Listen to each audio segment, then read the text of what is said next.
Hi, Hi. hi, hi, Francis. Hi, David. Hi, Welcome, everyone. everyone. Such a thrill to be here and be able to share like this with everyone around the world. It's just our joy, our great joy. Oh, I'm going to take one look at the gallery view here just to see all your smiling faces. Say welcome. Oh my goodness. So beautiful. So beautiful.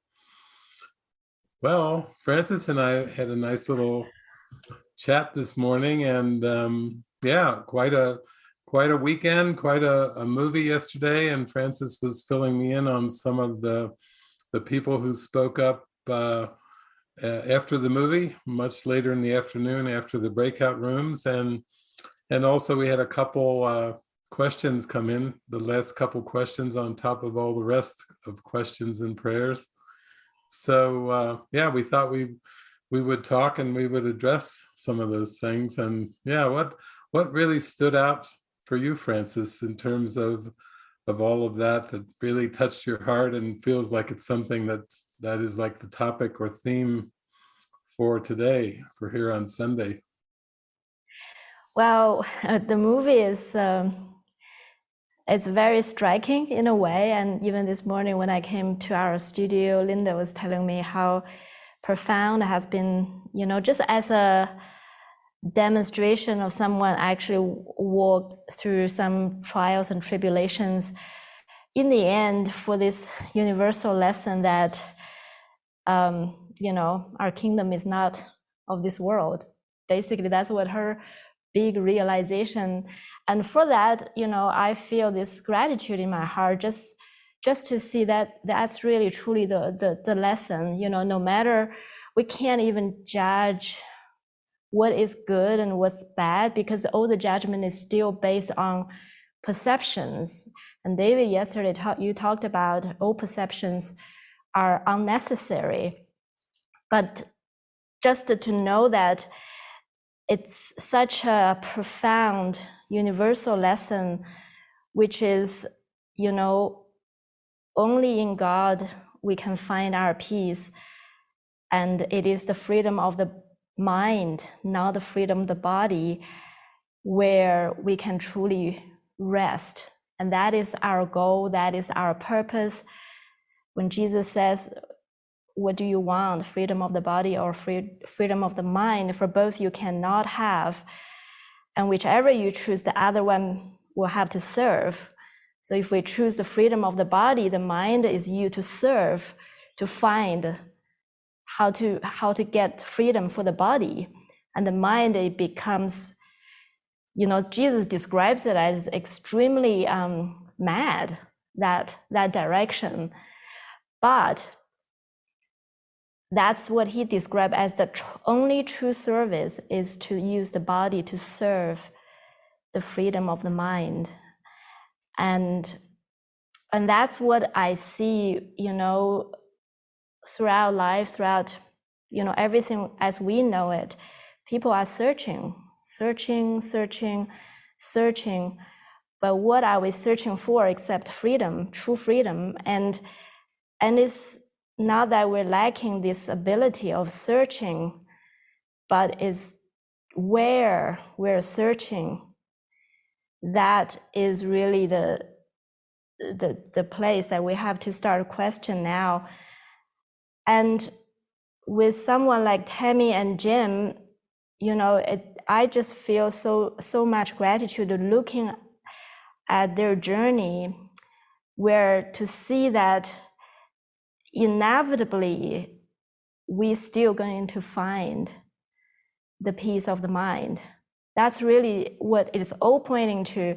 We're going to have to find the strength inside, the strength of the spirit. And that's the only destination for all of us.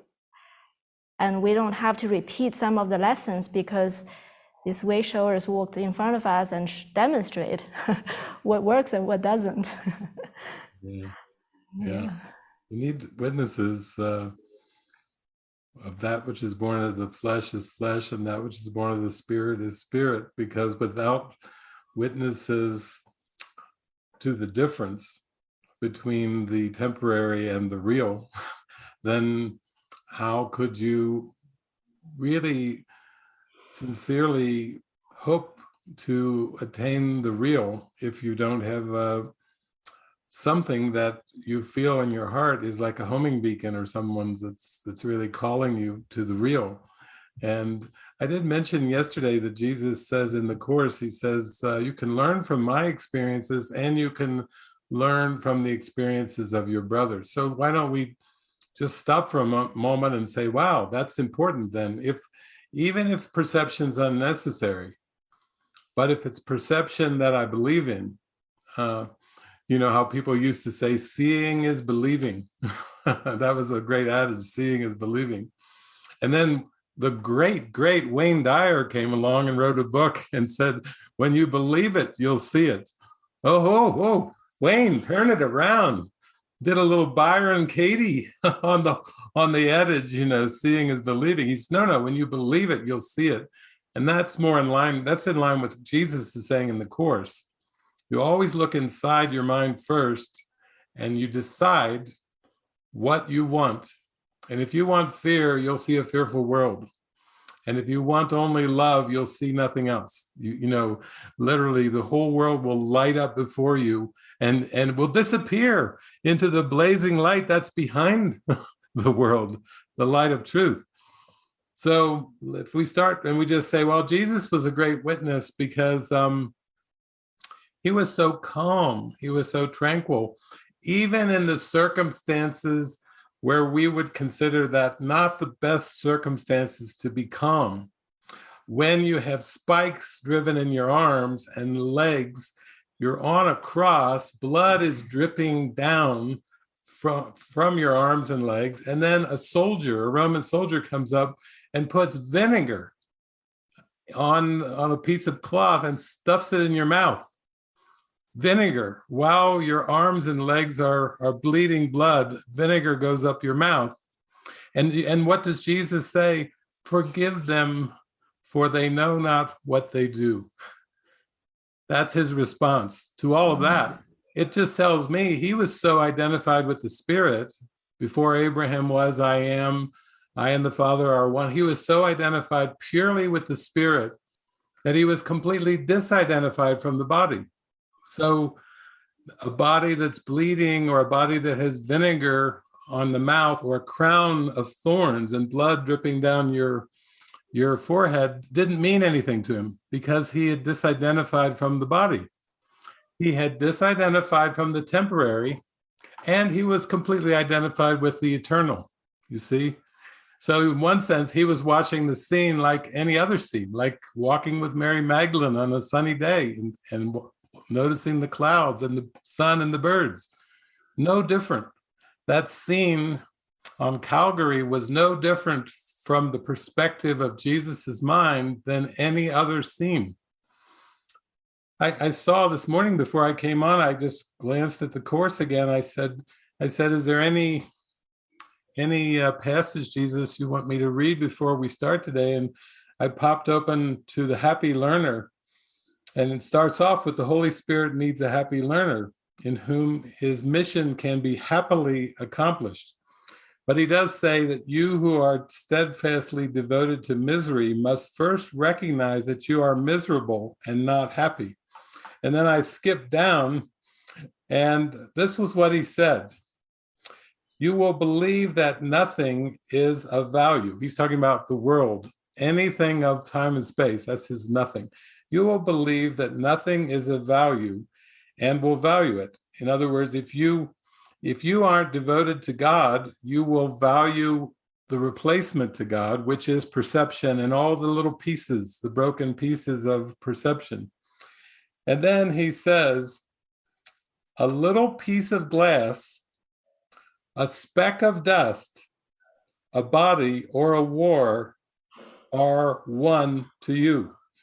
For if you value one thing made of nothing, you have believed that nothing can be precious, and that you can learn how to make the untrue true. Wow, that's from chapter 14, Teaching for Truth. So he's basically saying, if you believe that the untrue perception can be true, then a little piece of glass, a speck of dust, a body, or a war. The war in Ukraine and a little piece of glass, like something that you might have in some glasses, or we'll say a little magnifying glass, a little splinter of glass, a body, anybody, or a war, they're all one to you because you simply value nothing more than you value everything. Everything being spirit, and perception in all its tiny little fragments being nothing. You see? So to me, I think Jesus was a great example of that. He was tranquil, he was serene, even in what the world would say is the most extreme case. And he was very gentle and very clear and very loving.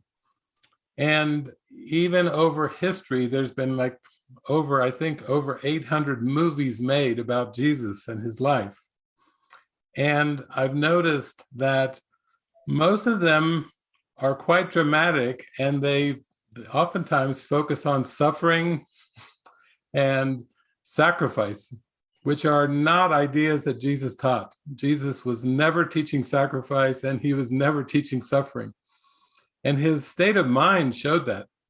You know, he really showed it with his state of mind. But the ego had many misrepresentations of even his little life on earth, his 30-some years on earth. They were extremely distorted because the ego made this world, and the ego is the one that wants to interpret the world in terms of suffering, sacrifice, punishment, you know, all the things that are associated with Christianity. A lot of with Christianity have absolute no reality whatsoever. They are just ego distortions of what the example was: simple, gentle, peaceful existence, presence. So that's a good start for us, because when we look at the movie yesterday, you can see that Tammy Faye and Jim, they loved Jesus. But the human aspect of it was a sense of, obviously they got married, they had children, and they were surrounded. I think Jim was a strong proponent of material abundance as showing favor and the blessing of God. And the other thing is, Tammy Faye, she reminded him, you know, I was poor. I grew up poor. We saw her home, her parents and her mother and her father, but she kind of, in some ways, went along with the ride, and it was all came to her so lavishly that I think she kind of liked to joke about the shopping part. she saw excessive shopping was actually helping her. You know, in that context, it's not surprising. I mean, imagine yourself if you had the means to just shop until you drop, so to speak. You know, it would be a pretty strong temptation if you felt a little depressed. But Jesus is saying, no, you have to see that you're miserable first before the Holy Spirit and Jesus can take you to the happy dream. You who are steadfastly devoted to misery must first recognize that you are miserable and not happy. You see, this is the first step, is being honest with yourself. And isn't that wonderful? When you feel unhappy, you can just say to yourself, wow, I feel really sad, or I feel empty or frightened or anxious or hurt. It's getting in touch with those emotions, I found, is the most helpful thing. And that's why we even have expression sessions sometimes, to get in touch with what you're feeling, you know, to not pretend. I think with Tammy Faye and with Jim, their enthusiasm was very genuine. You could see it from the beginning. You know, they had passion and they had enthusiasm. And yet, as everything continued on, they started to get in touch with their misery. And Jesus is saying, good, you who are steadfastly devoted to misery must first recognize that you are miserable and not happy. The Holy Spirit cannot teach without this contrast, for you believe that misery is happiness. This has so confused you that you have undertaken to learn to do what you can never do. And basically, isn't that the same with 12 steps? When people go into 12 steps, a lot of them are alcoholics or drug addicts or sex addicts or food addicts, and then they go to a 12-step program, and the first thing that the 12 steps and all their buddies try to help them do is get in touch with their misery. Like admit it. Just first admit that you have a problem. You can't come in here pretending you've got it all together when you have a whole history of wild, crazy things happening and misery. Why don't you come in here and be straight with us and give your lead and at first admit that you have a problem? So I think that's something that Tammy Faye and Jim showed us yesterday, that I think they were quite authentic and passionate at the beginning, but then as it went on over the long haul of their ministry, then I think the hiding and the pretending and the denial started to creep in. And that's not just them. I mean, that's the whole human condition. Yeah. That's why even on Friday, we talked about a little bit about this disillusionment and why that can be a blessing, because truly the world offers nothing, and yet the problem is we keep thinking it offers something. So search we must, and then we search in this world over and over again. I think by the point we reach a disillusionment place, that's normally realizing, okay, we admit that we're in pain, and not only so, we run out of options in our mind of where to go. That is where normally this feeling of everything fall apart. I have no place to even turn anymore. And yet, that's where truly the real alternative shows up. The true alternative shows up to see that this world offers nothing but misery. And I think that's what I see that Jim and Tammy had to go through their journey to find out as long as they're still searching or having anything in this world that they value, they realize, in their own way, that it's actually not joy, it's pain. Pain and pleasure are the same, and that are very, very different from joy. So that's, in the end, I think they both reached a place where, not as, the ego would judge as the best place in the world, but I see the strength in her in the end of where to look for, where to go. Yeah. It always helps to be reminded by Jesus in the Course that that you have to first go beyond denial. Like denial is a defense mechanism of the ego. And even when people say, I'm going to use a mantra and wake up to my source, to God, or I'm going to affirm my way, I'm going to use affirmations. I just, I've got my Louise Hay book here, and I've got affirmations for anything that comes my way. Thank you, Louise, for researching all this and giving me so many weapons of affirmations. And, the movie I showed last week, it was actually a Star Trek episode, was called The Thaw. When the main characters went down into the ego's world, fear's world, Harry Kim, he tried to use affirmations on the ego. He said, he looked at the ego, he said, like the man said, there's nothing to fear but fear itself. He started quoting Franklin Delano Roosevelt, the president of the United States, who said, there's nothing to fear but fear itself.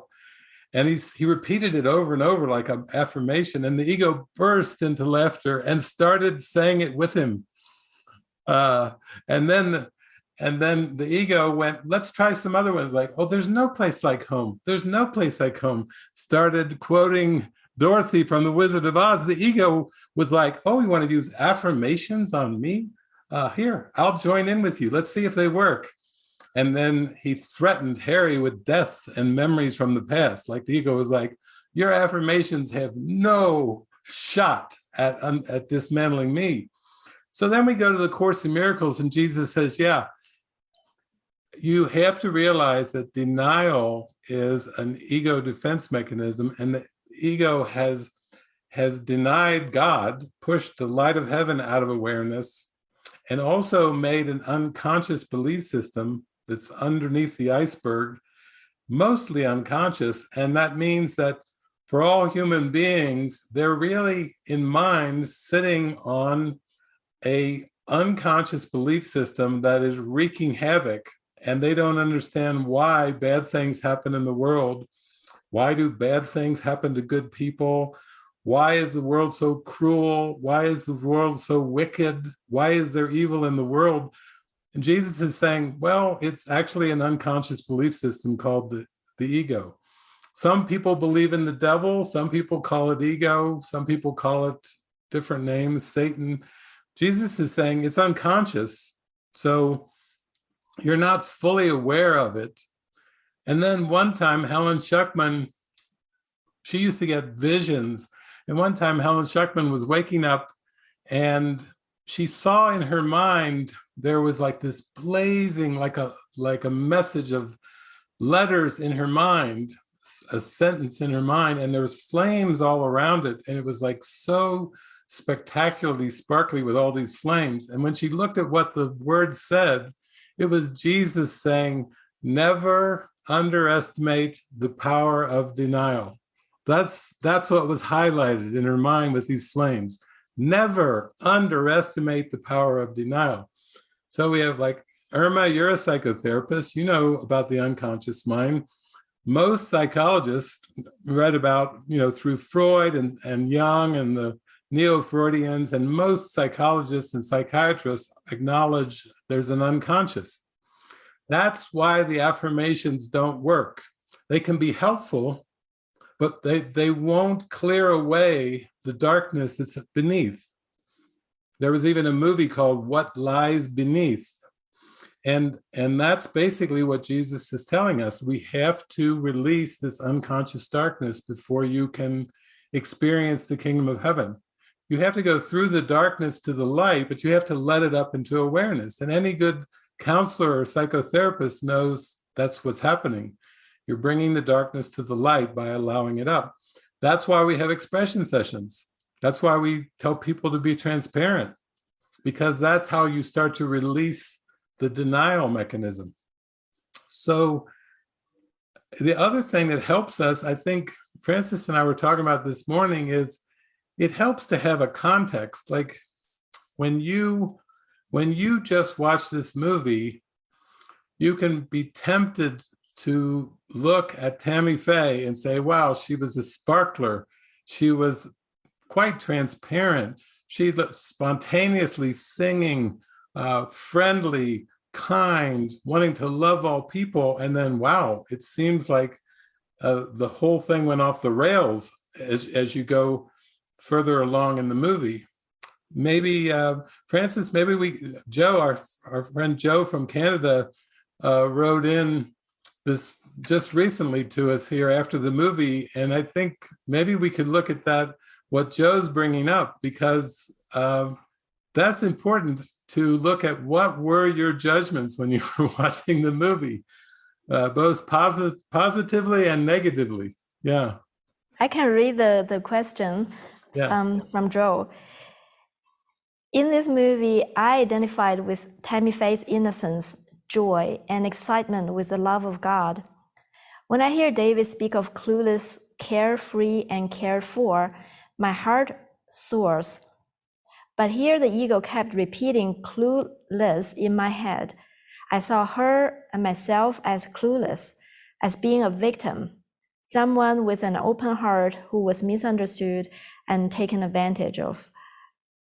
Enter judgment and fear. How could she and me be so naive?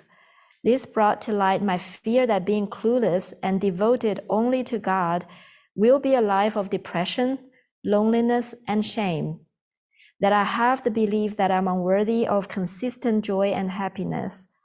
I know this to be untrue. My prayer is to forgive those beliefs and place my future in the hands of God with an open and trusting heart. Beautiful, Joe. Beautiful. Thank you for articulating that. Because I think that you're articulating that there's this thing in the back of the mind that's saying, okay, you're going to be devoted to God, but don't be gullible. Because if you're gullible, you're going to take a fall. And then in the end, you're just going to say, what a fool. What a fool I was, to try to reach God. Of all the things I could have gone for, all the attainable things in the world I could have gone for. And then I go for that one and boom, it turns bad at the end. And I think everyone who studies the Course and practices the Course, and I'm going to include all spiritualities in this, everyone who goes for God in or just for bliss and happiness, they don't even have to call it God, faces a lot of resistance, a lot of doubt. And I think Jesus knows it's going to come, because he says, as you open up, as you go toward the light, you will rush to darkness, and doubt will come and go and come to go again. Yet is the ending certain. He's giving us that final line, yet is the ending certain. He's saying you're going to go through so much self-doubt and self-criticism, doubting your partner, doubting your friends, doubting spirituality, doubting religion, philosophy, looking at the birds and going, the birds aren't theological. Why do I have to be theological if the birds aren't theological? They look pretty happy. They're singing all day long, and they're not preaching theology. They're not telling any other birds you're going to burn in hell. That's for sure. But for me, I had to face those things. Francis had to face those things. Everyone I've known and met has had to face these things. Even Francis and I would talk about these Vipassana teachers. Vipassana is a very deep pathway to God, but Francis showed me an article one time that was saying when they met over in Thailand, they reassembled from all over the world. They talked about this kind of darkness, this fear that they faced when they went much deeper in their meditation, and they faced huge wall of fear. And they all were shocked, and they compared notes, and all of the Vipassana teachers who had gone so deep faced this same wall of fear. They were kind of surprised, like, you too? You, they all faced it. And of course we have too, we've had to face the wall of fear. Jesus calls it the ring of fear in his Course in Miracles. But what helped me was, when I watched the movie, I could see here was two young people that came together with passion and a love of God, genuine love of God and everything. And they, like everyone, they didn't know the full extent of what they were getting into. They just like to go around and say, God loves you. He really, really does. Isn't that cute? I mean, that's got to be the cutest thing anybody could say. And yet the ego is like the Loch Ness monster down in its seeming massive unconscious mind, going, I'm going to get you. Oh. And the more times you say God loves you, he really does, I'm coming for you. The Loch Ness monster say, I'm coming up out, and I'm coming right at you, and in ways that you have no clue about. And yet, so for me, when I would go through these things, even when I was traveling around the world teaching the Course, I would start to look around, and I started to actually read about the mystics and saints, because I figured, wherever this Course is taking me, wherever Jesus and the Holy Spirit are taking me, I think there's others who have really gone for this. So I started reading the lives of the mystics and the saints, St. John of the Cross, St. Teresa of Avila, and all of them. And then I read Eastern mystics, and I read all about the mystics of non-dual mystics all over the world, and they all hit the fear. They all hit the fear. They all started off with the love of God, and then they got down in the trenches and they go, holy Jesus, or holy Krishna, holy Buddha, some holiness, save me. I am now down in the serpent's mouth. I'm like Jonah and the whale. The whale's digested me. I'm not in the mouth anymore. I'm in the intestines of the beast. And then, of course, St. John of the Cross, he called it the dark night of the soul. We have terms from these mystics and saints. So for me, I was like, I'm going to study the mystics and saints and follow the course. So then I studied the mystics and saints, and I could see, wow, some of them were just so devoted and so sincere, like Tammy Faye. And I'm just going to bring up two. I'll just bring up one man and one woman. Both of them did most of their teaching in the United States. One was on the East Coast, Mary Baker Eddy. There's no mind in matter. There's no life, truth, substance, or intelligence in matter. Doesn't get any higher than that. Not any higher than that. And then Paramahansa Yogananda, a brilliant young man, brilliant young teacher, got a whole following in an ashram, and then his guru appears in his mind and says, go to the West. So he goes to the United States. Okay, both of them in the United States, a man and a woman, both with long hair. And there they are. Now, they came and they taught it, they spoke it. Mary Baker Eddy had a metaphysical college in Boston, and she was doing things that the men of her time hated. She was so brilliant. She was way ahead of her time. She just beamed right in there, and she was sparkling and shining. And the people who were sick around her, they got well. She could, heal the sick. She could heal the sick because she was so bright. And with Paramahansa, he started traveling around with his long robes and his long hair. And he went to Washington, D.C. He was speaking to senators, congressmen. He was all over. I think he went to the White House. He was all over, like I did for years, traveling and speaking. And he spoke with such passion and truth. And both of those, I was talking to Francis this morning, both Mary Baker Eddy and Paramahansa Yogananda had their ministries completely fall apart, just like Tammy Faye and Jim. The serpent was waiting for even the greatest mystics. It was like, oh, one with God you are, huh? One with God. So with Mary Baker Eddy, she made a statement one time when she was teaching, and she had a whole room full of her students, and she made one statement with her mouth. She just said one sentence with her mouth. And almost everybody in the room, her devoted students, her most devoted students, all got up and all walked out of the classroom from just one sentence that she said, and they never came back. Her whole group of students left her with one sentence that she spoke. And that one sentence was, I am infallible. and all the students were like, I'm out. That's enough right there. And yet, of course, she married her first student, Asia Eddy. That's why she's Mary Baker Eddy. And then when this happened, Asia was kind of watching everything. And then Asia died. Her husband died when all these students turned their back on her. And they said he died of a broken heart. That was the official cause of death.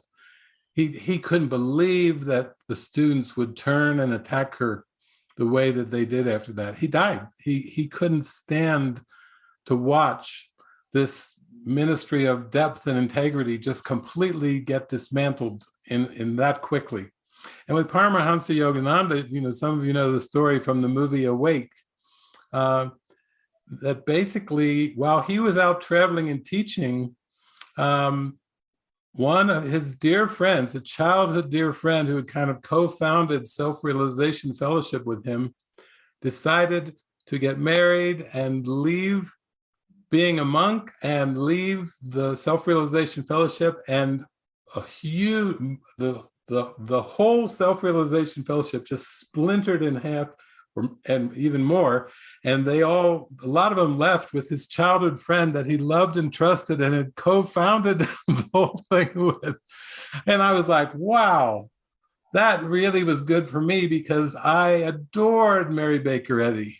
And I was like, wow, Tammy Faye, you got to love her innocence, but let's look at the mystics getting hit with the serpent, then we can really see. And Mary Baker Eddy grew stronger than ever. Her faith, whoa, she just rose up from the serpent's mouth. The sick were being healed. She was like, oh, you're coming to me. I've got someone that I align with. It's called God. Come on, bring it on, bring it on. She was like, and she went, and even when she was in her 80s, there was another thing. Her son, who was taken away from her when she seemed to be so ill, and social services took him away, and another family adopted him without telling her, and they took him to Oklahoma. He came back, and it was another assault when she was in her 80s. The serpent tried again. Not a chance. Not a chance. The serpent had no chance at all. She was like a rock for God. We're talking about Christ Rock. There's your Christ Rock. She was so deep into it that they still haven't made a movie of her life. Even Yogananda, eventually they made the movie Awake. But with her, they had a little small documentary that Robert Duvall narrated, but it wasn't a movie. But the world still isn't ready for a Mary Baker Eddy movie. We have over 800 movies of Jesus with many distortions, but not one movie yet, because as Jack Nicholson said in A Few Good Men movie, you can't handle the truth. The society can't handle it. The world's not ready for Mary Baker Eddy. They can't even make one movie of her life because it so overthrows everything of this world, like the Course, like Jesus. And that's what you have to look at when you're tempted to look at Tammy Faye and go, oh, she was gullible, she was clueless, and she bit the dust, and so will I. if I'm as gullible and clueless. Then you have to look a little farther than Tammy Faye, go into the lives of the mystics and saints and see how they handled it. Like, I can't think, of course, Mary Baker Eddy and Paramahansa Yogananda came to me right away when I read your question. I was like, oh, you need a different story. We need a different story here for Joe. So that's what we're talking about. Where if anybody, a lot of Course teachers, they just know the Course and they're kind of grappling with the metaphysics and their own fears and resistances, but they haven't really looked into the lives of the mystics and saints. So they don't quite have the context. For me, if I'm going in and facing a serpent, I would rather do the R&D, the research and development. I would rather look at all the mystics and saints. Okay, what did you do? What did you? And then in the end go, holy Jesus, let's buckle down here. We're going on for a deep immersion through the unconscious mind. And of course, Jesus is the master psychotherapist. So he's, of course, the best to have. Even Paramahansa Yogananda was like in love with Jesus. Mary Baker Eddy was in love with Jesus. Gandhi was in love with Jesus. Khalil Gibran was in love with Jesus. It goes on and on and on and on. The mystics and saints, they love Jesus. Well, maybe it's because he represents the way, the truth, and the life, and he overcame the serpent entirely. That's the kind of teacher I want. People were saying, well, who were your teachers? I always say Jesus. Well, who were your teachers on earth? They said, well, they all helped out a lot, but they all pointed in the same direction. they all pointed back to Jesus. And I'm not talking about the man who lived 2,000 years ago. I'm talking about the living presence that's with us right here, right now, smiling and loving us and comforting us and helping us all in this moment. It's a living presence. It's not a historical figure. But that was my feeling. And Francis and I love this topic. Don't get us going on this. If you get us, Joe, you start writing questions like this and get us going, we won't have any time for interactions. The 2.5 hours ago, like this, because we've got too much to share around this. We're passionate around this topic. We are. Francis, we love this. We could go on forever. Yeah, it is truly like a context and like zoom back to ultimately it is about freedom of the mind and see how much Jesus can use everything, even for what's her name, Tammy. Like, okay, she has this spark in her heart and she can sing. Look how much that is used, and that is across the history as well. Since we are going to speak, why not give our words to the Spirit? Since we are going to sing, why not give our voice to, like, what else is to give to if not Jesus? Ego. It's really just only to, if we give our life not to God, to Jesus, it's to the ego, basically. So it's, all these symbols in our lives, all the symbols in this world, there's only two use of it. No matter the on the surface, there's underneath it is really only two purpose. And only the purpose make it meaningful. You look at someone's life, I don't know the meaning, it makes no sense because it's so chaotic. Only the purpose make it meaningful. If the life, the symbols, everything is used by Jesus for forgiveness, that's the meaning of it. And that's really the lesson that when we look at all the historical figures and their life and even our life and the way that we go on about this journey for Jesus, it comes down to this really simple purpose. Everything I say, everything I do, every relationship, it is truly just what else are they used for Jesus or for the ego? It comes down to the simplicity of that, really. Yeah.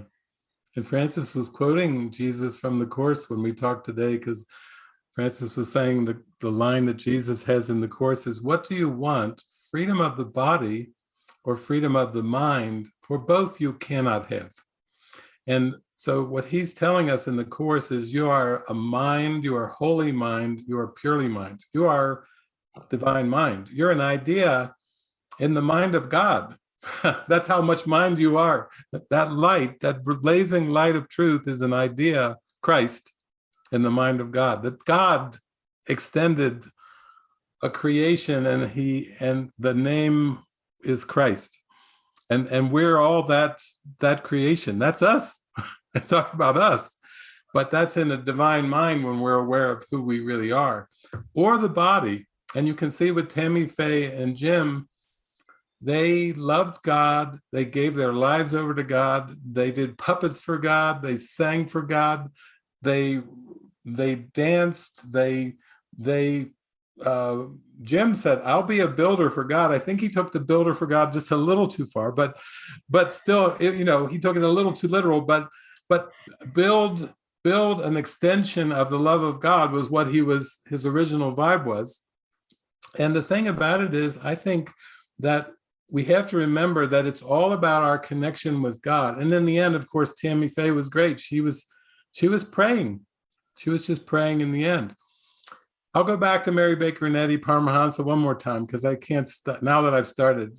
When all the students walked out on Mary Baker Eddy, and then her husband died because he perceived that they were abandoning her and rejecting her and attacking her. That's a broken heart. I mean, that's a pretty severely broken heart. When he didn't just get sick, he died because of that perception.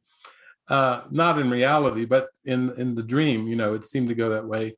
But Mary Baker Eddy went to prayer, and that's how she grew stronger than ever. She faced the greatest temptation in her life, and she went deeper into prayer, because prayer is the medium of miracles. Jesus always talks about prayer.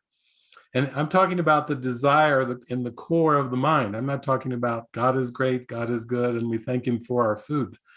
That's not a prayer. A prayer is the prayer of your heart. God knows the prayer of your heart before you say a word.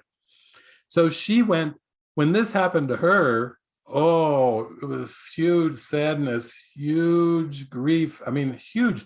And she had to dive down under the grief into the prayer and say, Lord Jesus, be with me. And she did. And that's what Paramahansa Yogananda did. When Self-Realization Fellowship split up, when everybody seemed to attack, even though it was just in the form, we're telling you the ego is the only attack thought. The form is just the projection, but Yogananda, he went into prayer. He came down to Chapala, Mexico, right where Francis is. He left the United States.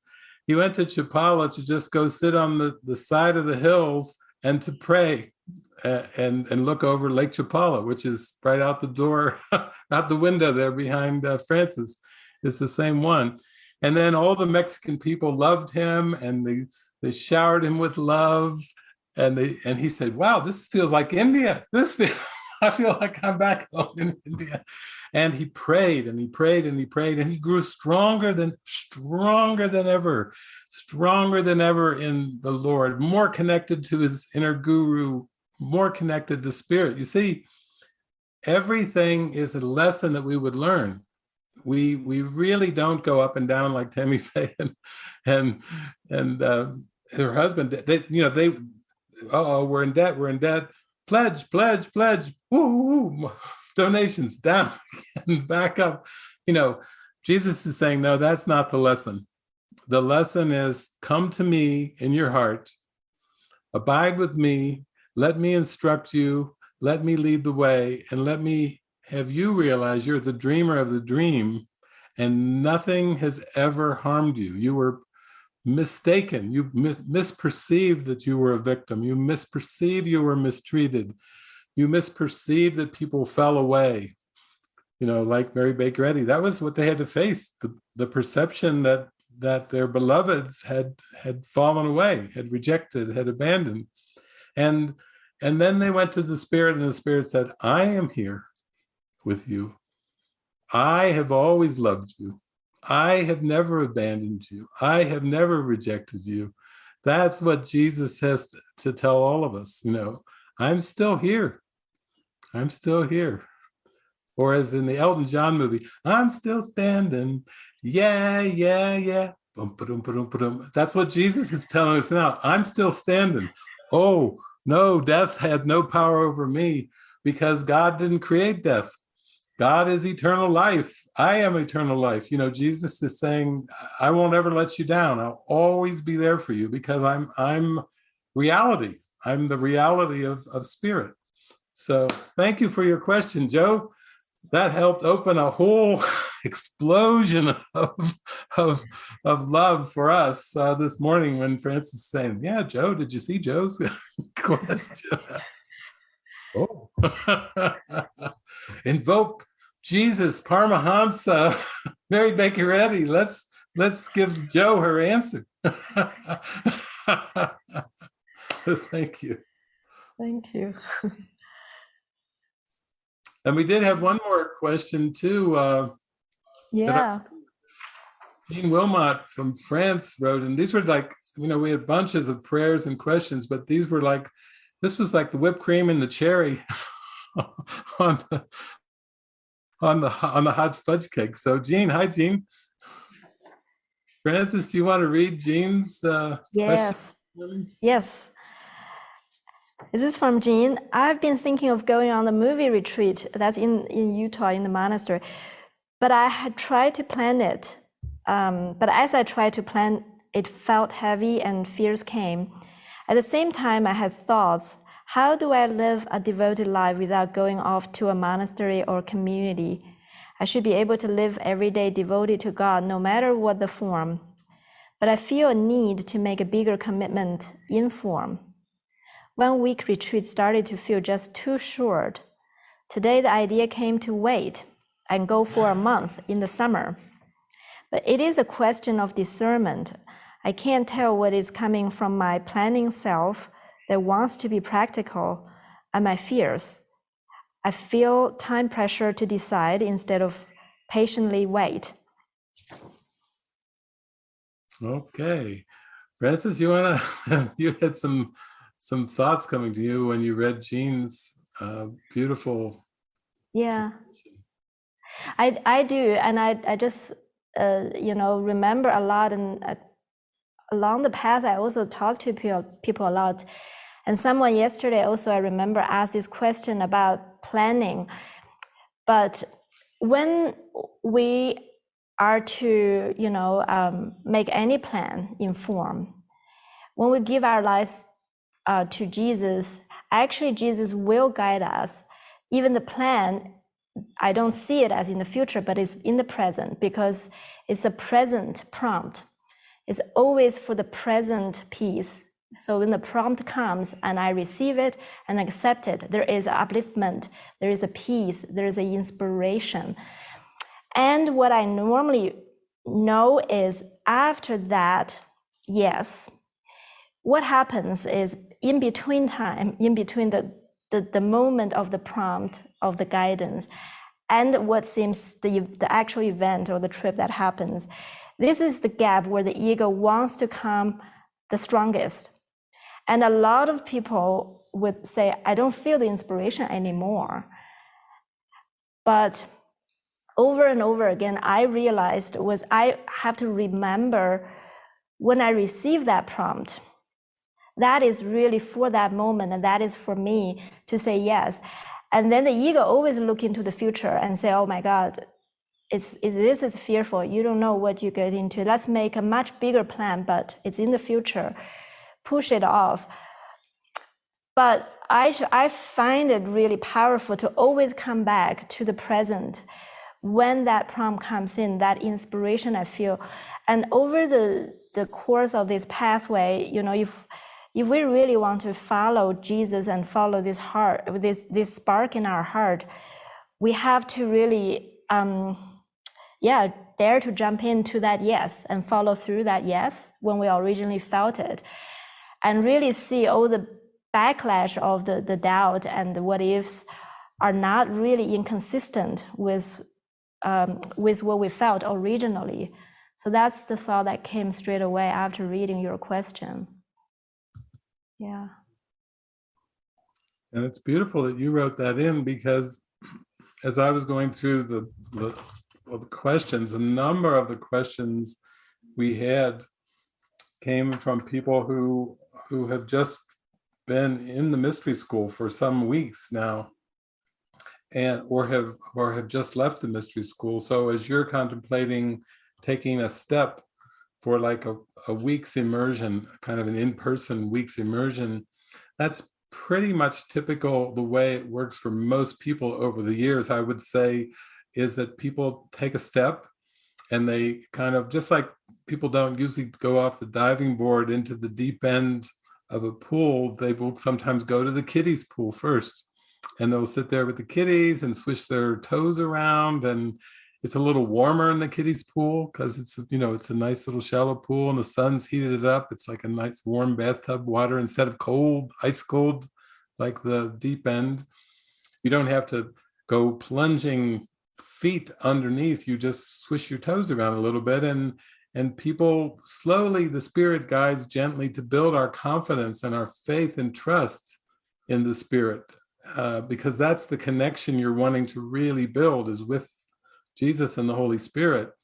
And so we're not given things that will throw us off, that will horrify us and shock us so much that we go away for weeks, months, or years. We actually need to have something that will build our confidence in our intuitive voice, listening to the inner teacher. So I do I do see that. I do see that in a lot of the questions. I see David's, Mickley, and I see, Bhavna was just in mystery school. Julie Johnson's writing in, a number of people. So your question is really kind of part of their questions.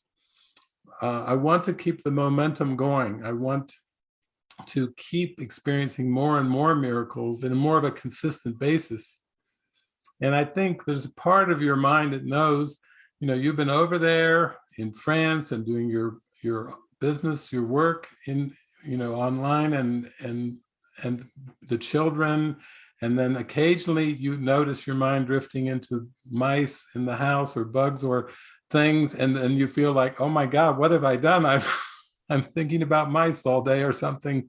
When I was so in the swirl of connecting and joining with the ministry, and you can see how the ego will try to throw resistances.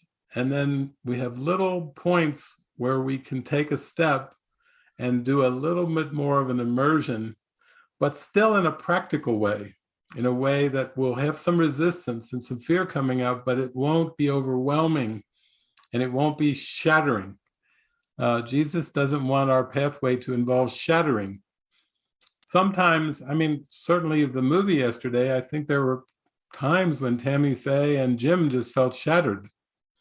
In fact, there was one line where Jim said, "I've been had," when the entire ministry seemed to be completely taken from under them. And as he said, "I've been had," his wife, Tammy Faye, was saying, "How could you have trusted those people?" You see, both of them, that was kind of the rug got pulled out from under them completely. And that will happen occasionally. I'm sure Mary Baker Eddy and Paramahansa Yogananda felt the same in those moments when their ministries completely fell apart, like as they had been constructed. Those are kind of very, very humbling moments. But that's not generally the way that Spirit works, is to build your trust and confidence. And you can see that with Tammy Faye and Jim too. They had a lot of steps doing the ministry and the satellite and all that. That was just building faith and trust. So I think also, was it yesterday or Friday we spoke with, was it Jurgita? And I think she had a similar expression where it was kind of about steps, taking steps in faith. And she was the one whose son and whose husband had been more diagnosed or leaning towards Asperger's, and then the question about steps, do I keep following God? But I think that's the same thing, that every step we take is, like you said, Francis, it's for increasing our strength and trust in the present moment connection with Spirit. Guidance is never really for the future. Guidance is for dismantling our make-believe self-concept in the present. And that is a huge thing. I know Francis and I, we did a whole weekend one time on guidance. And that was our main theme in there, was guidance is never for the future. But you see, when we start to associate guidance with the future, with a future outcome, that's where the fear comes in. But the theme of our weekend this time is, I place the future in the hands of God. So it must be that the guidance that we receive is always for us to place the future in the hands of God and to open up to Jesus and the Holy Spirit right now. Say, what do you want from me right now? That's what we want. In fact, that's the only practical use of guidance. Guidance is never to make a better future, because the future is a defense against the present moment. The future is a construct. It's hypothetical. It's a big what if, it's a bunch of what ifs masquerading as a reality. It's a bunch of what ifs masquerading as a reality. Why would we want guidance for a bunch of what ifs masquerading as a reality? We want guidance that takes us to the present. And even when Bill Thetford, one of the first 2 Course in Miracles students in the world, when he would go through struggles, he was really struggling. And Jesus said to Helen, here, I have a gift for Bill. Tell Bill this. Give Bill this very simple 4-word prayer that he can use whenever he's tempted to get into anxiety or worry about his future. And the prayer that Helen received from Jesus for Bill was, here I am, Lord. That's the 4 words that Jesus gave to Bill Thetford. Isn't that a very short, powerful, succinct prayer? Here I am, Lord. Like, here is my attention, Lord. You've got my attention right now. And I know that's the only thing you've ever wanted from me, is you want my attention right here and right now. You don't want me to build some empire for you on earth, because the earth's a projection. Why would Jesus want us to build something on earth when the kingdom of heaven is our home? He's not going to want us to use building blocks to build a bigger illusion or a better illusion. He wants us to come home. He said, I'm calling you out of the world. Here I am, Lord, is our prayer of saying, you're the one who escaped the ego, so to speak, transcended the ego. I am grateful and happy about that. You are my way shower, and here I am, Lord. Tell me what I need to know right now in order to build my trust in you and strengthen my trust. And we don't need to get caught up into the future concerns, because those are always doubt thoughts of who we really are. All future worries and concerns are doubt about our present trust, and really doubt about our present identity as the Son of God, as the Christ. That's actually what a doubt thought is. It's a tremendous proportion, because when I'm concerned about mice in my house or bugs in my living room, then I'm just simply denying that I'm the Son of God, but in a very strange form. And Jesus, the angels laugh a lot. That's all I can say. They sing a lot, but they do laugh a lot. Like when we pray, sometimes Jesus says, it's not that you ask for too much when you pray, it's that you ask for far too little. You could literally ask for everything and be answered, but you've been conditioned to try to have these little shrink-wrapped prayers, little teeny plastic shrimp. Here you go. Is this too much? Could I? We're afraid. And Jesus is like, come on, stop with the tiny prayers. Let's get to some real big ones. I'm ready to give you everything. So why don't you give me a big prayer instead of a tiny little shrink-wrapped one? Thank you, Gene.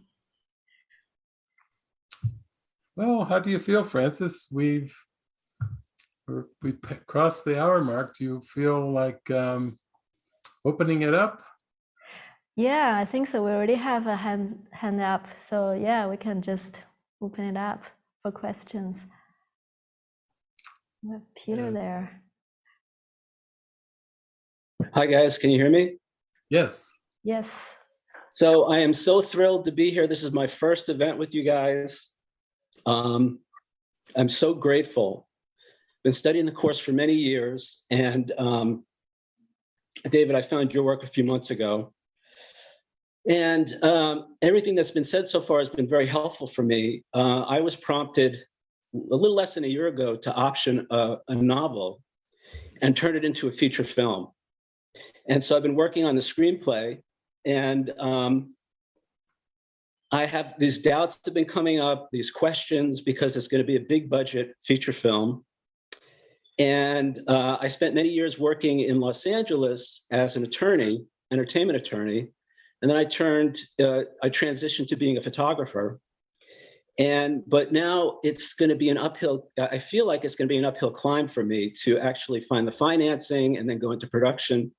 and everything that goes along with that. And so I appreciate the doubts are about the future, but relying on that feeling I had a year ago, that was the right thing to do. And I've been following through with it. Now, the thing I want to talk about today is the perceived purpose of sickness, because one of the biggest challenges in my life has been a health problem, health condition. And I'm very familiar with the Course where it says, sickness is anger taken out on the body. The symptoms that I have involve a lot of pain and fatigue. And, on some days it's difficult for me to go to the grocery store and my mind says, well, how are you going to direct a feature film that's going to take a year to make the movie, And I have all these questions about it. And so what I would like to do is get a little input from you guys on, I used to think the reason I was angry was because my body hurt. But now I see the reason my body hurts is because I'm angry. And I'm looking, and I've worked so much around the idea of forgiveness, and I'm looking at letting go of that anger, letting go of whatever that block is to forgiveness. This idea that my life has been so unfair in many ways. I have a living situation that's very challenging for me. And I would just like a little bit of direction, how to release that anger to make room for spirit. That because I'm kind of right at the edge, I recognize that it's not serving me. I recognize that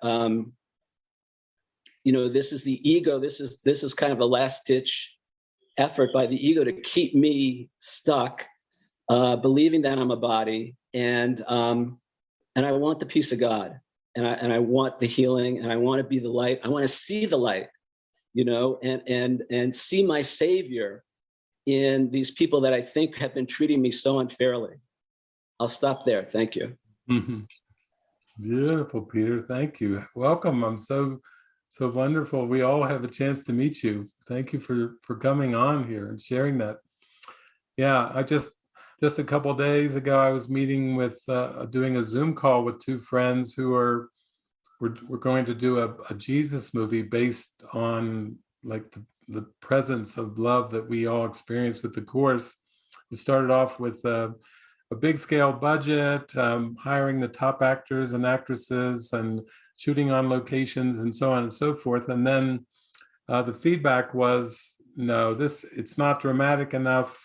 You can't just show Jesus with miracles and teachings, because what about the crucifixion? What about the other years of Jesus's life? Why are you showing this mystical, happy Jesus teaching with such joy and light and love? It's boring. It's dull. Nobody will buy a ticket. You won't get your money back for all the big budget that you put in. People won't watch it. They're too addicted to misery to see such a happy story of Jesus. So we had a Zoom call about that, and we shrunk the budget down and are going to aim the movie more for a Course in Miracles audience around the world to follow the guidance.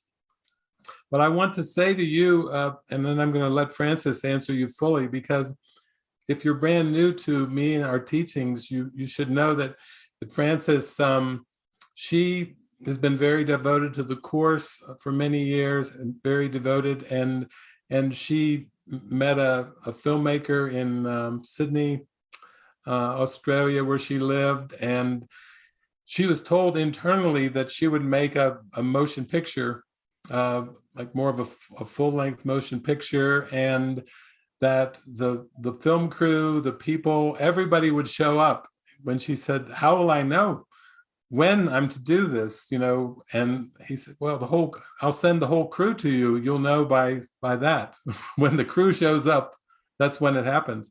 And then she did the whole process just out of guidance. She didn't have any filmmaking experience, but she did it during one of our mystery schools, and she was guided every step of the way with purchasing cameras, and we had a world-class cinematographer, that's award-winning cinematographer that came, a translator who translated, his son translated in Portuguese, and it was a whole process that took a few years to do. And Frances can tell you that it was all about following present guidance, that's where your symptoms will disappear. That's when the pain disappears, when you realize that it's not so much about making a movie for the future, like in a year's time or whatever, but it's about present guidance. And when you really accept that, then Francis can tell you everything just comes in so amazingly, so miraculously. It was basically Jesus saying, I will make a movie through you. And all you have to do is listen and follow my instructions moment by moment, without thinking of it as a movie, without thinking of it in past learning. But Francis, you're perfect, the perfect one to answer Peter, because you've done it. You took it on, and you even had symptoms and everything, and then you got into the present guidance, and you're glowing. I know. I feel like even it's not a coincidence, Peter. You're mentioning I'm making a movie, but how do I let go of this anger and the sickness? It's the problem and the solution are given at the same time. Always, it's always like that. Jesus, there is a perceived problem, and the answer is given. And Jesus even describes sickness as function unfulfilled. There is a function that you're called to do, and this function may take the form of making a movie, but the form itself is not the function. The function is forgiveness. And the function of forgiveness is going to be fulfilled through you making this movie. And in that, you will be called to serve Jesus, to listen and follow every step of the way to unravel this self-concept and this pain that is inside and that is projected onto the body. But this is the whole purpose of this movie project for you, is purely that. And this project, Jesus wants to take the full control of it, to use that to undo everything, every pain, every anger that you ever have. So this is exactly how it's going to happen. As you have this prayer to say, how do I truly forgive? I've tried it. And how do I truly let go of all this repressed anger? Jesus said, just make this movie and give this project to me. Give this project to me. Don't think too much of how the end result, end outcome. And for me, when I was making this movie, that was the constant contradiction. If I want the end outcome to be a certain way, or if I hear the end outcome is a crowd pleaser, or it has to be to this degree, then that is a direct contradiction to the present peace and present guidance, because I have to block the present guidance in order to make the process about what the future outcome should be. So it's a constant learning of letting go of the outcome in order to really dive into the present guidance and willingness to say, okay, I will fully surrender to the present guidance. I will fully surrender to follow that and let it unfold.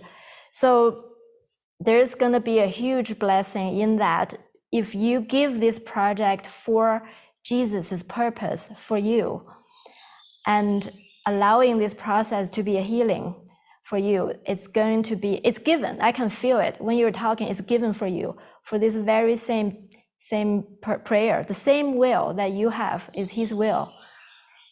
Yeah, I think the key word is collaboration. So the thing about it is, for Francis, it was just, Jesus, I'll send the crew, I'll send the people. Are there going to be actors? Well, yeah, I'm sending everybody with the editing, the distribution. Once you start to realize that basically it's all about collaboration, and it's all about the joinings, just like with the series called The Chosen. Started off with crowdfunding, started off as episodes, very crude little episodes on a cell phone, and now after 2 full seasons, heading into a 3rd season, that's a massive collaboration. That's bringing together even Catholics, Baptists, Protestants, Latter-day Saints, Mormons. They're all coming together with the swirl of that one, because it's a giant collaboration.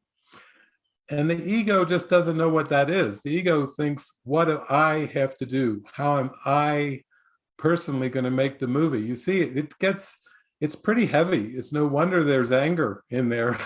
Imagine one person being responsible for making a major motion picture. That your unconscious is screaming, bloody hell. That is a bloody big assignment to give me, to make a major motion picture. But you can see Frances was really a demonstration of just, she was told a movie would come in some years. She was told how she would know when it was time to make it.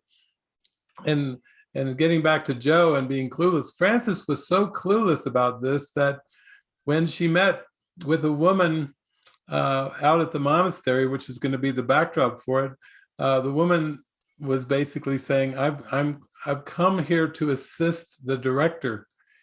And Frances said, oh, good. Thank you for telling me that.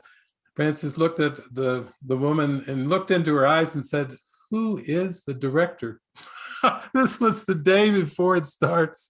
Frances says to the woman, oh, you've come here to assist the director. Who is the director? And the woman said, you are. And that's how Frances found out that she was the director of a motion picture the day before the filming started.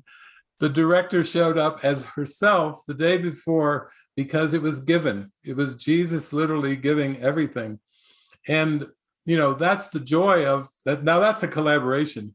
When you have not made a movie before and the day before the movie is supposed to start filming, you don't know who the director is. And then to be told it's you. So right away, Frances just Googled, what does a director do? You see, isn't this cute? You talk about Tammy Faye being innocent, here's Frances being instructed by Jesus. She's going to make a movie. And the day before the filming starts, she finds out that she's the director. Now that is clueless. If anybody says, David, you keep using the word clueless, you don't give me enough examples. That's one example right there that you'll remember. Frances's face when you think about how wonderfully clueless she was and how that's how the whole thing happened, because it was all internally guided. It wasn't planned out. It was just internally guided.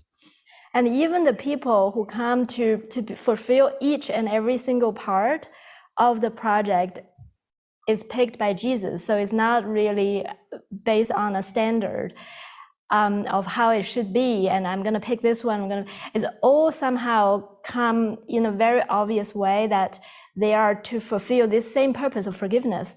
So we actually use this project so fully for healing and for no private thoughts come together to really allowing the unconscious, for a project like that, you can imagine how much unconscious darkness would rise up actually. And so the project was used to give permission to that and to forgive, allow that to come to the light, to be expressed, then to be forgiven, and then really just to allow every day to unfold according to prayer. Listen, follow, not have any plan. Mainly, a lot of the discussion was around future goal and present or future, because that's the most big conflict in the end, I see. That's constantly being met. Every expectation is about the future. So yeah, I just, like David said, is even down to the people and the team members, Jesus, if you give it to Jesus, he will orchestrate the ones to come, and it's going to be a huge collaborative venture to assist this forgiveness that's going to benefit absolutely everybody. Yeah. And just like you, Peter, you were like an entertainment lawyer, and then you got into photography, and now here it's a major motion picture. Frances, had her own company. She moved countries twice, from China, Beijing, China, to Australia for some years, and then to the United States. Now she's down in Mexico.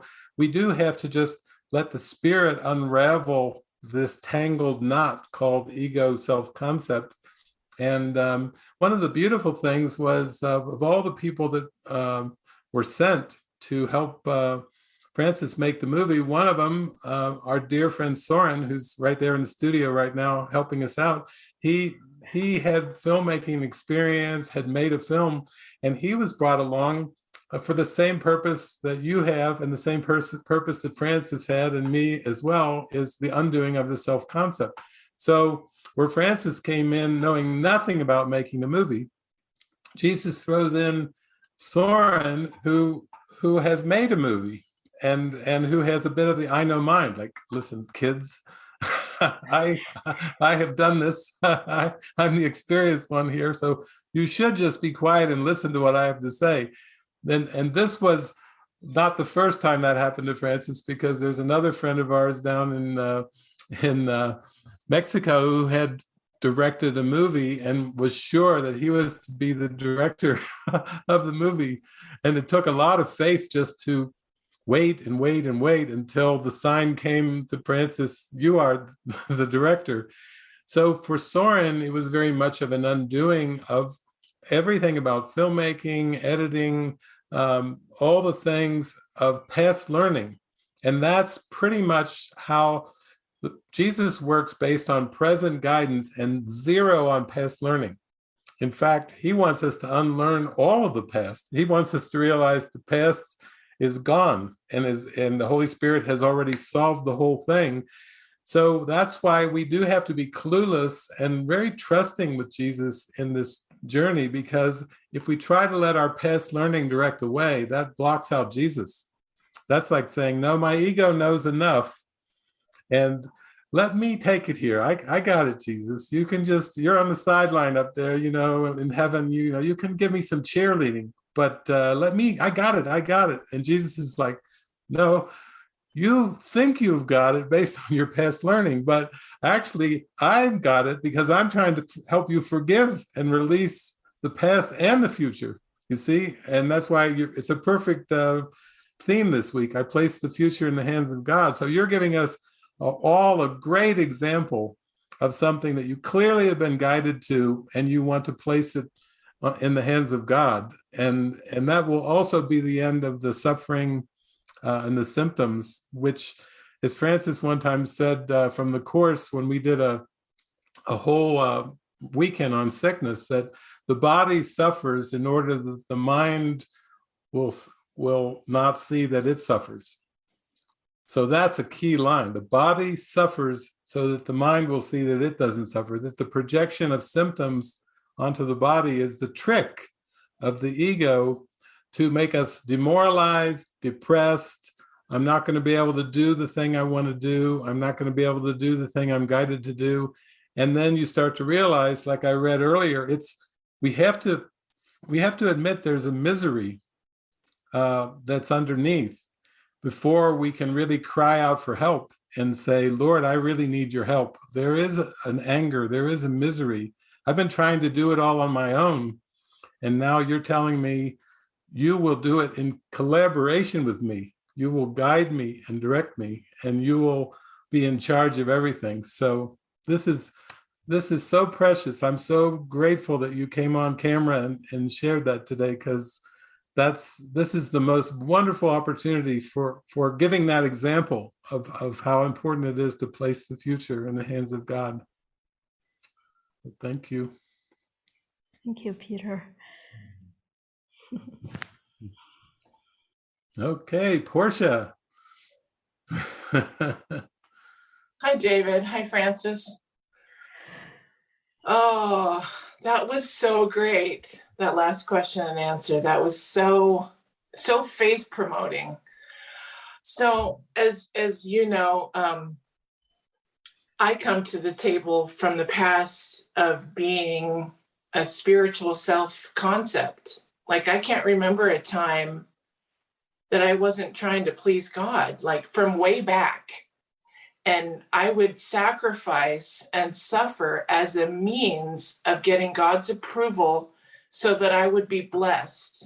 Like, that was the recipe. That was the vending machine, God, that I had a pretty fun life for a long time. until the dissolution hit, that I had been following that algorithm. And truly, I had had many moments of divine light. There's no question. It was a lot like Tammy Faye. Not necessarily exactly that, but I related to that endeavor that, yeah, there is that God, and he will bless me when I give my wants and desires up, so that I will take on doing what he wants instead, so that I can prove worthiness. So coming to the present today, in the last month, maybe a month and a half, twice, I've signed up for retreats and backed out. And the second time it happened, it was with, well, I don't need to give the names and stuff, but it wasn't you guys. And the second time after I had this introductory phone call, I was just given to, and it wasn't guided. Here's the caveat. I recognized I wanted to have a fuller, rapturous thing, and in the hopes of preparing myself to be better, like to be better, and to be able to fortify myself against difficulties that might arise with my husband's increasing sickness, that I might be alone, like this whole, the old thought system I kind of saw was happening again, but I believed it. So I sign up, and then at the first sight of, oh, the body might really not enjoy this, I think I'll not do it. And the second time it happened, I remembered the second time I gave birth, the second childbirth, right when I got into labor, I had totally forgotten how much it hurt. And I went insane. I said, no, I've changed my mind. I don't want to do this, as if I could stop childbirth, like, no, it hurts too much. And that remembrance came to me, and I called right back and said, no, I'm not going to be in Mosquitoville in August. Like, that was so clear. You forgot what it's like. So here's the resulting question. With that history, how do you call it? The good girl, spiritual, religious girl self-concept I would like to drop. But what I don't know how to do is drop this question. How do I define suffering and suffering and sacrifice without having a past reference? Right? Like in the course, the lessons, like I was at 3 a.m, I heard lesson 248. So I look it up, and it's about suffering is not of me. And then it says sacrifice. Last week I was given to read about sacrifice not being part of the picture. How do you define sacrifice and suffering without having a definition from your past? That's my question. Okay, thank you. That's very good, because actually I had read some quotes yesterday, which basically was from the Course. It says, when you feel guilty, remember that the ego has indeed violated the laws of God, but you have not. Leave the sins of the ego to me. That is what atonement is for. Son of God, you have not sinned, but you have been mistaken. Yet this can be corrected, and God will help you, knowing that you could not sin against him. So when you ask the question, how do I define suffering and sacrifice without invoking the past? It's like you don't. Jesus doesn't want you to define suffering and sacrifice. He's like, why would you try to define something that you will never, ever, ever be able to understand? You will never understand suffering. You will never understand sacrifice, because God didn't create them. And you will be able to understand, how the Course says peace and understanding go together and cannot be found apart. Think not that you understand what anything is for until you pass the test of perfect peace. Oh, that's why the workbook lessons say, my mind holds only what I think with God. He's about saying the old way was try to define it to understand it. And that's the theologian in you. You've got an inner theologian who's had actually decades of work. You've had a lot of scripture. You went on missions. You've done a lot in that context. And Jesus is like, come out of the water. You've been swimming in a mixed pond, and I want to call you. Come off to the shore with me, and let's have a good gaze at the water. But the theology is part of the water, the mixed water of the world. Jesus even talks about, he even mentions theologians in his course. Sometimes he'll say the religiously oriented, believe that the soul pre-existed and may exist after the incarnation or the time here. He's just dispelling everything. He will, if you stay with him, he will dispel theology. Even if you've been immersed in it for decades, he will wash you clean of it. He'll give you a power rinse. He'll wash away the inner theologian, and all that remains is the light of Christ, is your deep love of Jesus and your deep connection with the Christ. And he can power wash the scientific mind. He power washes the philosophical mind. And then just when you start to have a special attachment to his course, thinking, oh, I am holier than thou, I have a Course in Miracles, he'll throw in lesson 189 and say, forget this world, forget this course, and come with open hands unto your God. You see how loving Jesus is at doing the power rinse of the ego. So, you don't have to define what sacrifice is or what suffering is, because the theologian in you says you have to define it in order to teach it and speak it.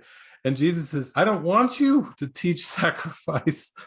I don't want you to teach suffering. Teach only love, for that is what you are. I want you to be a pure teacher of the love and of the light.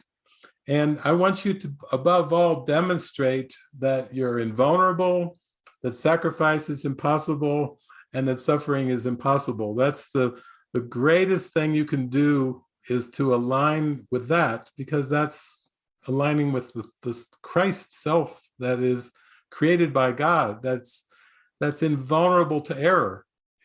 That's what Jesus is taking you. He's lifting your mind up, saying, come to me, come to the light. I will lift you above error.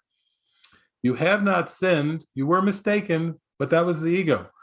And we're going bye-bye to the ego. The ego seemed to sin. The ego seemed to be mistaken. The ego tried to present a whole world in opposition to love and light.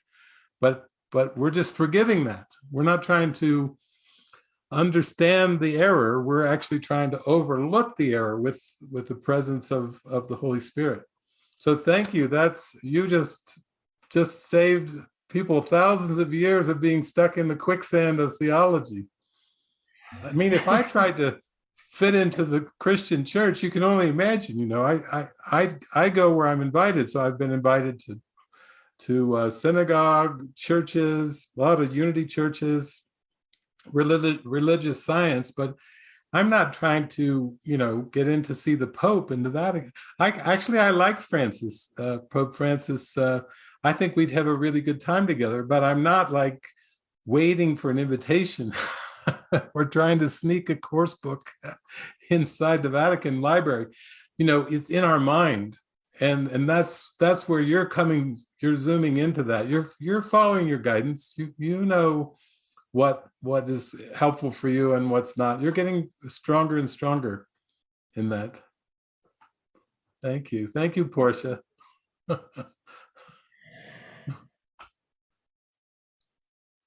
Geraldine. Hi, David. Hi, Francis. Hi, everybody. Lovely to be here. Thank you. Yeah, my questions have kind of been answered a little bit by the last two speakers. I definitely feel like I've been through a time of a dark time, and I have struggled hearing guidance or feeling that I'm connected to it or receiving it. It's clearly blocked in some way, and I would like to, I suppose, get some tips from you about how I can maybe unblock that. I also was kind of wondering around how can I ask, like, what's the right way of praying? Because I have sat in silence. I have, really tried to open myself up to it. And then I'm thinking, am I doing the right thing? Am I praying? Am I coming from a needy place? Am I believing in lack because I'm asking for things? And it's kind of, it's an important time for me, I feel, because I really want to kind of move into a different career. I'm studying and counseling psychotherapy, and yet I find as part of that study, I'm being dragged back into the past. And I'm thinking about my mother and all those things that I've tried to move away from. And I suppose approach with true forgiveness and know that actually I am a spirit. I was never wounded. I am as God created me. But I find that in studying these things and in learning these things, you're asked to investigate the past, and you're asked to bring out all of those, that stuff. And then I start questioning, am I on the right path? Because I really want, we spoke about it earlier, I really want my skills to be used in the right way. And even I know that the course has a whole section of psychotherapy, and that was kind of really encouraging to me. But I'm just don't know how I'm going to marry the course with the pain and the suffering and the shame and all those things that we discussed in class. So that was kind of my question. Yeah, beautiful, beautiful, Geraldine.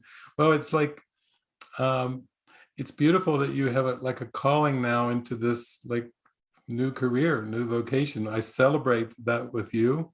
I myself went from urban planning and eventually to psychology and counseling, so I can certainly relate to the calling that you have. I think for me too, I wanted to bring psychotherapy and counseling, but I also wanted to be tied into my spiritual growth and opening. I wanted to marry them. I wanted to have a vocation that was truly healing for myself and for everyone. And so when I looked at psychotherapy, Freud and B.F. Skinner, and then more humanistic views of Maslow and Rogers and so forth, and then transpersonal therapy, Frances Vaughn, who has passed away, but her husband is still alive and is a beautiful course author, Roger Walsh, living in Northern California, teaching, guiding, leading as he's gotten up in years, but very much into transpersonal psychology his whole life, and using the course in that way. And many, Bill Thetford, obviously, Helen Schuckman, the scribe and the collaborator psychologist. You can see that all the way through. Jerry Jampolsky, psychiatry. Jerry passed away recently. So I think as you go deeper, that's really the prayer of your heart, is like you have something that's drawing you and attracting you, and you have a capacity for it, and you're just really praying to Jesus to show you the way. That's your inner instructor. It's when you do go to trainings and education and everything, those are backdrops to let things come up, not necessarily to go digging for them, but you're finding this thing with your mother, it just naturally comes up from the unconscious. The reason it's coming up now is because you're giving it permission to come up. I talked earlier about denial, and repression are a way of staying split. And allowing it up is a way of integrating the mind and coming to wholeness and completion with the spirit. So it's just coming up as you follow your heart, as you follow your joy, as you, like Tammy Faye and Jim started, they were following their joy in the movie yesterday, and then the unconscious stuff came up, and it was tempting for them to feel guilty around it, just like we have with different scenes in our life, different memories. We want to redo. We wish we could redo things, but we really want a reinterpretation. We want to see it from a higher perspective where we see everybody played their part perfectly and nobody was to blame and everybody is innocent. So I think it's beautiful that you're doing that. And maybe Francis, you can share too, because Francis, you've spent your life just tuning into the guidance, but I think part of it was when you were opening up to your brothers and sisters, Francis, you literally, everyone that came to you, it felt like a shared collaborative awakening, like you were paying attention to everybody that was speaking to you and staying open-minded, even when you would talk to your mother. And one time you had a phone conversation with your mother, and your mother was like, you know, you've left your career, you left your husband, you know, you've left your houses. She was worried about her daughter, Frances, and she says, what exactly are you doing? And Frances said, I'm a minister. And her mother from Beijing, China burst into laughing, just absolutely. They both burst into laughing because it was the most far out, it was out of the realm that mom could comprehend even. And then as the years passed, her mom's been asking her a lot of questions. She's quite interested in what the minister has to say now. But at first it was met with a huge burst of laughter, you know, because it was out. But Francis, you can just share a bit how the guidance has come for you, because I know you didn't really feel a sacrificial sense with the guidance. It just kind of, you were just so open to be shown that what came, you know, seemed like, oh yeah, that's definitely it. I definitely need to do this. I didn't need to take this step. Yeah. I think it's always feel like, especially at the beginning, it was such a huge contrast where there's a spark in certain part of my mind or my world that I want to pursue. Then it seems like a swamp of problems that I don't know how to solve. But what I found out was just to really focus on the spark and trusting that by just following Jesus and by following this spark of happiness, all the problems, misperceptions got handled through that. You know, like the traditional way of handling problem is to really analyze each one and trying to find solution in this realm. But it's such a different way to focus on what is calling my heart, focus on where is drawing me to go. And Jesus does guide us through attraction. So knowing that he doesn't guide us through sacrifice, he doesn't guide us through, we come up with the worst case scenario and push ourselves to that. It's just, that's the ego. You know, Jesus is like, no, where I'm guiding you is where your heart is. So every single time you listen to me, you feel happy.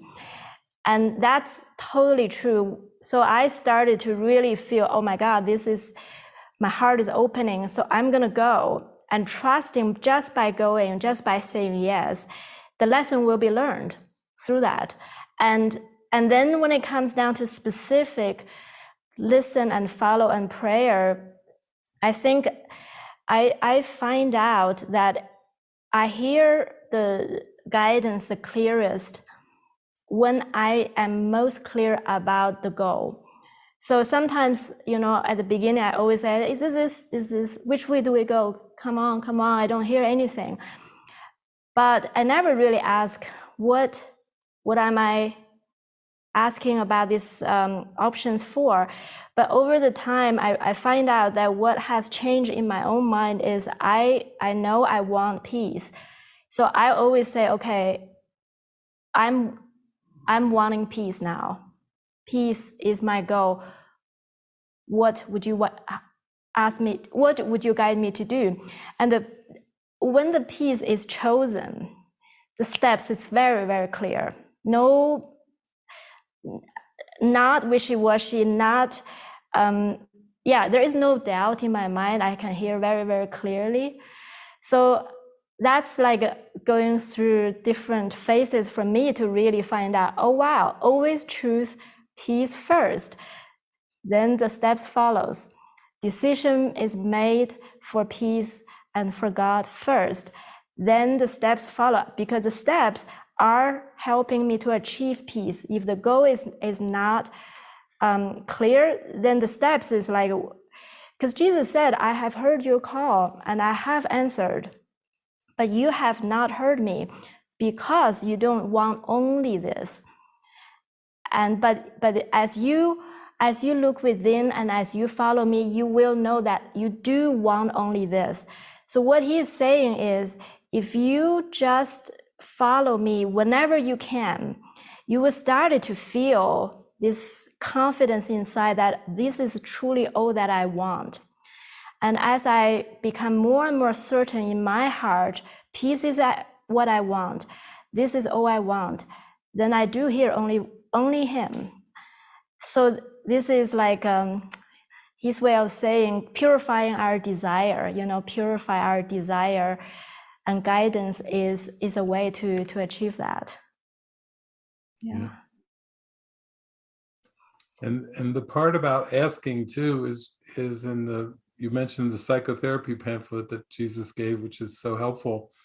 The Song of Prayer is another little pamphlet that he gave that's part of the course teachings now.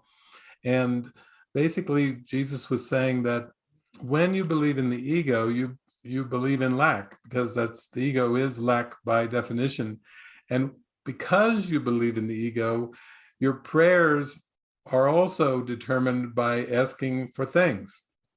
And he describes prayer as like a ladder. He says that the early stages of prayer, whether you're sitting in silence or you're asking, how do I pray? Which you did ask, how do I pray? Jesus tells us in the Song of Prayer teachings that he says you can't help but ask for things.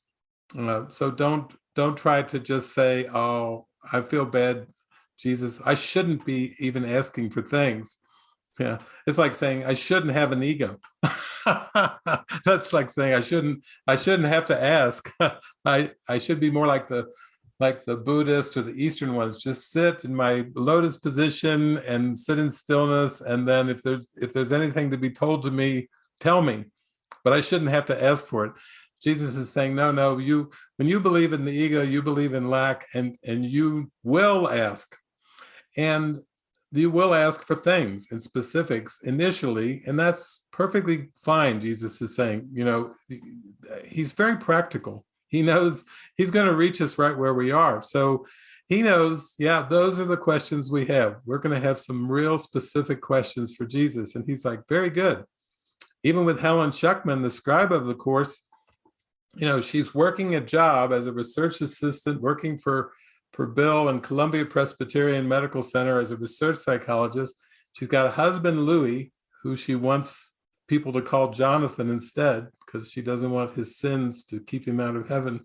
Some pretty quirky things going on there. But anyway, she likes a certain kind of coat, and she wants to wear a certain kind of coat in New York City in the winter, and she doesn't want to pay top dollar for it and everything. So is Jesus practical? He tells her, okay, I'll get you the coat you want. What do you want? Borgana coat? Okay. How much do you want to pay? He takes her right to the place where she can buy her used Borgana winter coat so she can get back to doing the scribing for him. That's how much he loves us. And that's how practical Jesus is. And that's how he will reach us wherever we believe we are. He just will reach us. Look at Tammy Faye. He reached her in the movie in so many ways. Whatever she felt would be wonderful and helpful, it came to her very quickly.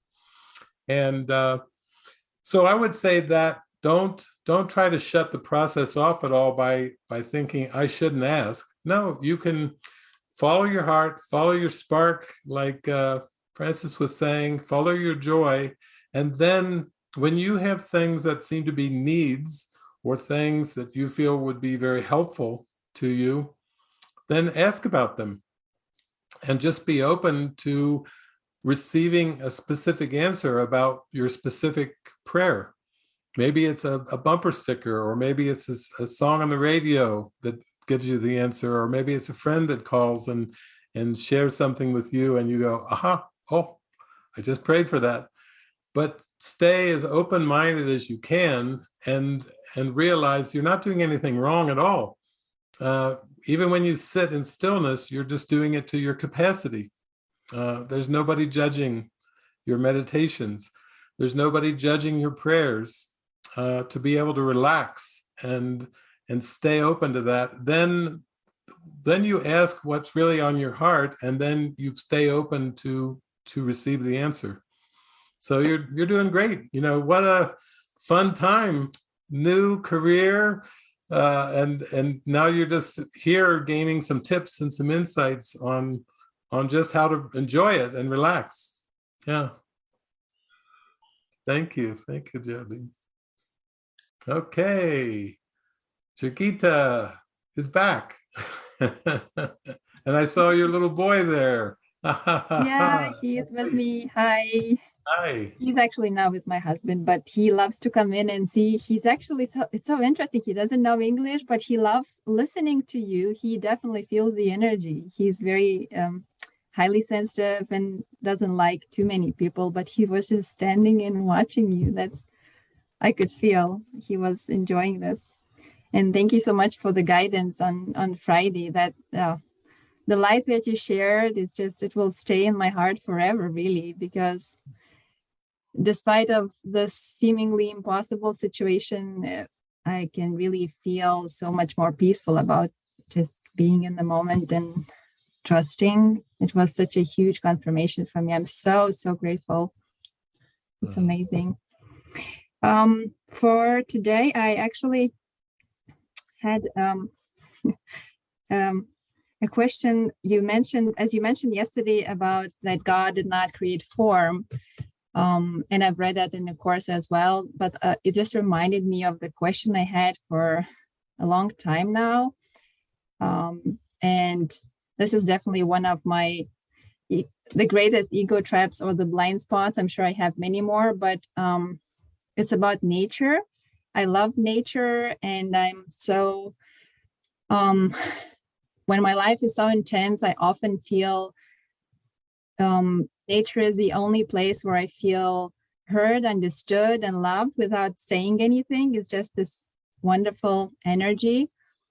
And it's a bit hard. I know I shouldn't be struggling with that. Probably everything is coming at the perfect time, but I'm just trying to understand how this innocent, perfect wildflower can be an attack on God, as the Course is saying, that all the form is attack on God. And I know it's sometimes, I question this a lot, and maybe you can help me to see this, through your eyes and understand this better, because I'm truly grateful for nature. Is it just that the Holy Spirit is using nature right now in my life as a symbol on my journey until I come into full awakening? So right now it's just this happy place where yeah, that's my question. Yeah, Chiquita, beautiful. That's a wonderful question, because I really had a very strong fondness for nature. After 10 years of university, I was guided to go live in the wilderness, in the trees and the beautiful nature of Kentucky, the state right below where I was living. And I lived out in nature, and I always was drawn more to nature mystics like St. Francis, who had most of his mystical experiences in nature. Just looking at plants and suddenly starting to see light around them, and then merging into a full-blown mystical experience. So you're right that the spirit will use what the ego made. The ego made the form, and then the spirit uses the form to bring you back to the light. And the part that you're mentioning about the form, specific form, a wildflower being an attack on God, that is a very common question. I started to go into that a little bit earlier in this show, the session today, when I was talking about, to you, a piece of glass, a speck of dust, a body, and a war are all the same, and they're all the same in the sense that they come from a wish to be separate from God. In other words, once we think of a wildflower, we think it's so beautiful. It's soothing my soul. It brings my mind into harmony. Our friend Lisa, who's on with us today too, she's a flower mystic. We call Lisa the flower mystic because she adores the flowers, and that's a big part of her pathway to God. She's in our community and she's the flower mystic. But the reason that those separate things I mentioned earlier, a speck of dust, a body, a piece of glass, or a war, is because they're all part of fragmented perception.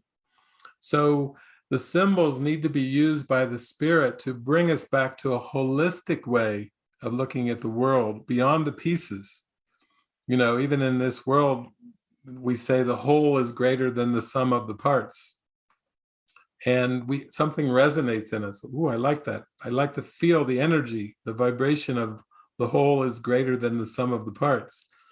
And Jesus is basically saying that our one problem is believing in the ego and believing in fragmented perceptions. So I think if you had to have a workbook lesson from the Course that could help you the best to move into a deeper understanding, I think probably, I believe it's the name of God is my inheritance. I think it might be lesson 184. That's probably one of the best lessons, where Jesus says, you live by specifics. You have given a separate name to everything that you perceive. And we'll use the example of a wildflower. So we'll say there's billions, trillions of names floating in our mind. And each object that's perceived in fragmented perception has been given a name. Even the stars are named, the planets are named, the galaxies are named. You give a name to electrons, protons, neutrons. You give a name to everything. Your son, your husband, yourself. You see, you live by names. And in that lesson, he's saying each name is given to a separate aspect of what you perceive as reality. So you give it a reality by naming it. And there is one name that you can put as a safe substitute for all the little names, and that name is God. So even God's just a word. But you see how Jesus is training our mind to a new way of perceiving the world. And he's basically, if you go back to like lesson 136, he will describe the process about where you separate something off by time and space. Out of all the whole cosmos, let's say you take that wildflower and you separate it from the rest of the cosmos, and you call it a name, and you have an image in your mind of how a wildflower looks and how it may smell, or how it may blow in the wind. You may have memories of that wildflower, but all that is part of a distortion that we'll call fragmented perception. So what he wants us to do is say, great, rejoice in the wildflower. And now with my help, Jesus says, I'll help tell you how to include the rest of the whole cosmos in. And just like, Jesus is not calling you to leave your husband or leave your children or leave your country. He's just basically saying, work with me and I'll help you include the rest of the world in, so you love them all. Like you love your husband, like you love your child. I want to teach you how to love unconditionally.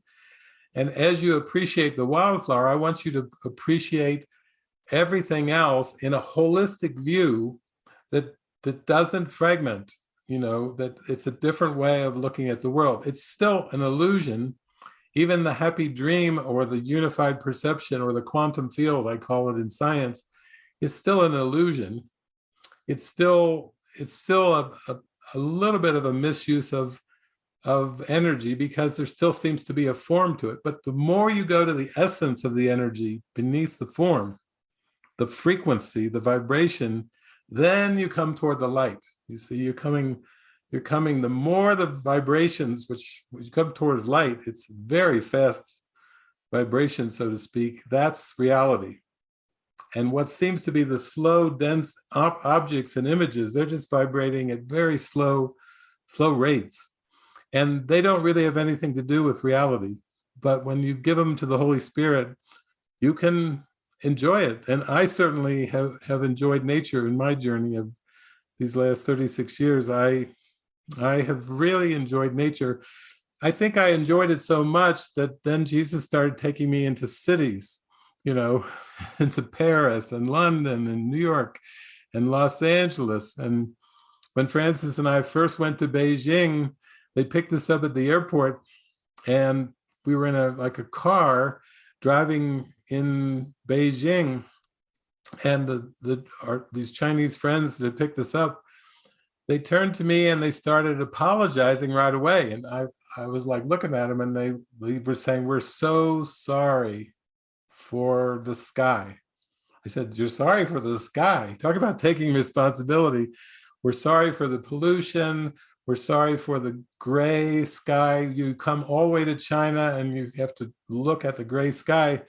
And I was more like, "Oh, I love the gray sky. I love it all, because I could see it all emanates from within me. It's all part of me." People say, "What, the pollution, the gray sky?" Yes, I blow kisses to gray skies. When people feel guilty and they feel they got to apologize for it, I'm like, no. I think it's beautiful, because it's truly in the eye of the beholder. So I think you're on the right track. Enjoy nature, enjoy it. And hi there, you're a sweet little one. The picture's worth 1,000 words. We don't even have to speak the same language. I've got a German last name, but we're just enjoying the moment.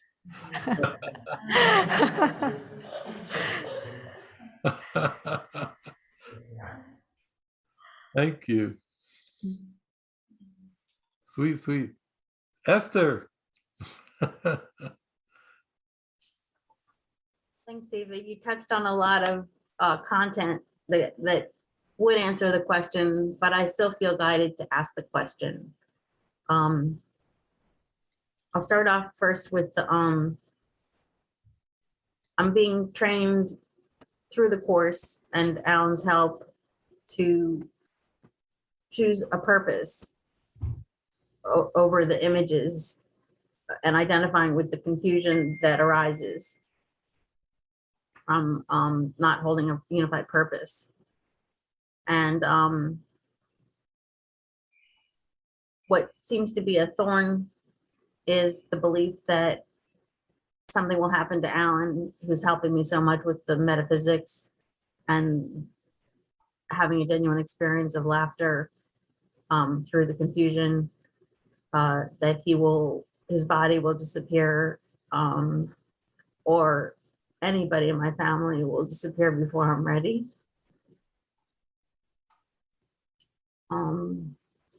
So when I'm with him, my focus is that thought, to appreciate it as much as possible. And that's the focus, and that seems to be not the unified purpose that is helpful. Yeah, thank you.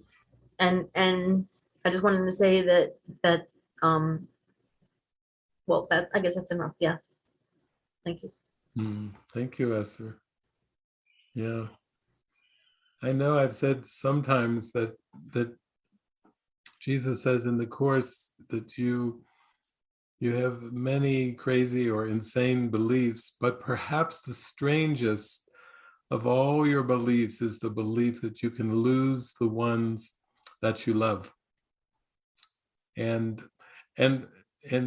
he's saying that because the nature of love is so all-encompassing and so all-inclusive that to attach loss to love is to try to block out the meaning of what love is. That's why he says it's of all the strange beliefs, the strangest is to lose the belief that you can lose the ones that you love. And it's coming up for you now to be healed. And it's taking the form of thinking of Alan, because Alan's been like a very strong, mighty companion with you, a collaborator, a mind training partner.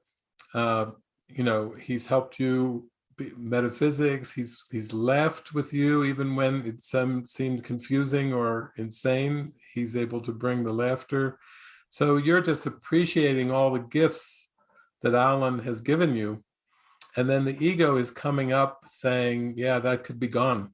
What will happen to you if Alan goes? And I was looking through some of the questions too. My friend Daniela from down in Colombia had written in too, and she had a similar thing, except from the other end where, she felt she wanted a relationship. Her partner was given, her marriage was given, and then she became pregnant, and then she thought, oh my gosh, I have to face the pregnancy and then having a child. And now that the child has been born and the child is literally a newborn, she wrote in and she said, I'm so afraid I will lose him. I'm so afraid that he will die. She said she's even has trouble sleeping, because of the fear of losing her newborn. And so you can see it doesn't matter whether it's a newborn or in the case of Alan is somebody that you have many shared experiences or memories with. It's that subconscious, unconscious belief in loss. That's the Loch Ness monster that's rearing its head. Even when you feel the gratitude, even when you feel the joy and the thankfulness, the ego will try to come up and say, no, that's not for you. What if? And then it will use a future scenario, just like with Daniela, it's using future scenarios of some harm coming to her baby or some harm coming sometime in her child's life. It doesn't even matter the near future, it could be the far distant future. And for you, it's still a future thing, how the ego uses the hypothetical future to keep the mind in chains. The ego invented linear time, and then it's constantly using the past or the future to induce guilt, regret, or worrying and anxiety. You see, it's just a big time trick. And that's why we have a great theme about I place the future in the hands of God. What a beautiful thought to have every time you have a fear of losing Alan. You can just come back to that calm center and just say, I place the future in the hands of God. Jesus, I know you're with me now. I'm going to trust and place the future in the hands of God, because here I am, Lord. I'm right here, right now, open to your guidance and your instructions. And I don't want to miss a thing from you right now. And I don't want to get caught in clouds, artificial clouds. So thank you. Thank you, Esther. We love you. So it looks like we have a couple hands left here before we wrap up our beautiful session. And Elisa from Lima, Peru, you're on. Hi, David, Francis, everyone. Whew, so, yeah, I don't know where to start.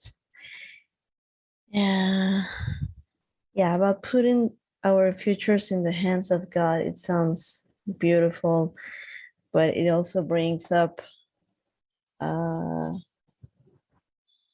some fear and mistrust. And I guess I'm afraid that I won't be cared for, that I'm not cared for. And so I wanted to bring up this thing about finances and work. Seemingly I seem to need money to cover for expenses, and my source of income has been my work. And that I've shared many times that I don't really feel very inspired to that job. But I'm like, if I don't do it, then I'm gonna end up on the streets, so to speak, or something. And in this month of March, that was kind of a difficult month for me, for whatever reason. I didn't work much because I just couldn't. I didn't feel that I wanted to. And I just spent more time listening to you, to your videos, to your words, watching clips from Jesus and the chosen scenes. And there's this beautiful movie called Reason that we watched once with you.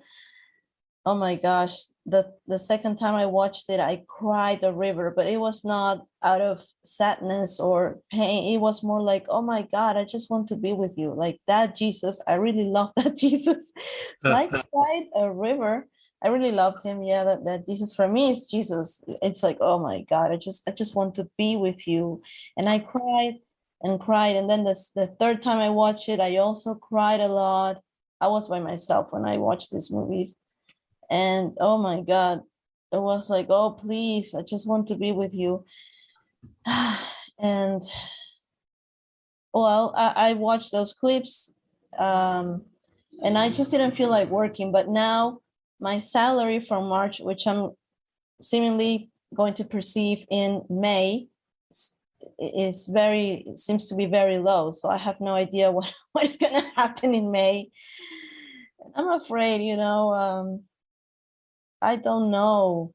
I don't know what to do. And last night after the movie session, for some reason, I was feeling very down. And I think I shared with you. And I just prayed and I said, hey, Jesus, just be with me. That's all I want. So I felt very touched when you shared I think when Portia shared, you shared that we want this deep connection with Jesus or the Christ. And I still feel the resistance, but yes, I was like, yeah, I wrote it down. That's what I want. I just want just deep connection with Jesus, which is the joy. But I don't know what to do as far as finances go. I'm very concerned. That is like my main concern right now. I don't know what to do. And also I had this, I don't know if it was a prompt or a nudge to go back to college and study a career. And I was like, what am I going to study? I have no interest whatsoever on, law, or I said, I thought business administration. And I was like, well, maybe it can, I don't know, maybe there's a business that can be helpful. I don't know. But then I thought of psychology and I was like, oh, wouldn't it be great if I study psychology? But I don't know if I should follow that or not, because then I heard you the other day that, psychology and psychiatry, they focus on the mistake only. So, and then you said, oh, Jesus wants us to unlearn everything that we learned. So I really don't know if it would be a step back if I going back to college. I don't have a career, like I don't have a career myself, and I don't know if this is coming from pride or whatever that I want. The job that I have, I didn't go to college for it. I got it, and I just had very brief training, and I just was thrown into the field of just doing it. And looks like I have the ability and the gifts, and looks like I'm very good at it, and the abilities, but then you also said that I could put them under the service of God. And sometimes I really feel like I want to do that. But, right now resistance is coming up. I don't know. I just want to expose so it goes.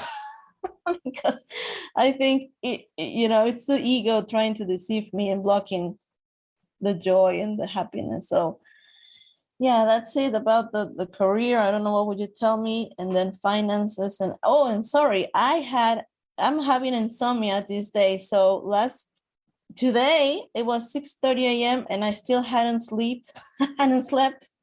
Oh, so I set my alarm to go on 20 minutes before the retreat, and it went on, but then I was like, okay, just a few more minutes, and now a whole hour.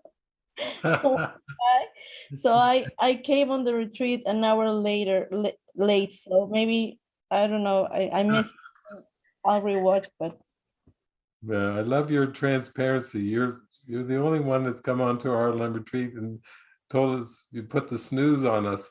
you snooze the retreat to get a few winks of sleep.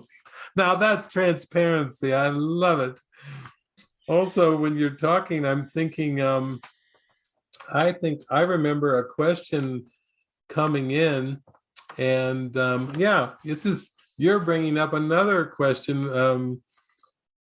Hazel Sudkorea, who's in Bern, she wrote, basically my question is, how can I really trust the Holy Spirit and just relax and see the world unfold itself without even the slightest worries and plannings? I don't like my current job because it feels so out of my integrity. I work as a translator, an English Korean translator.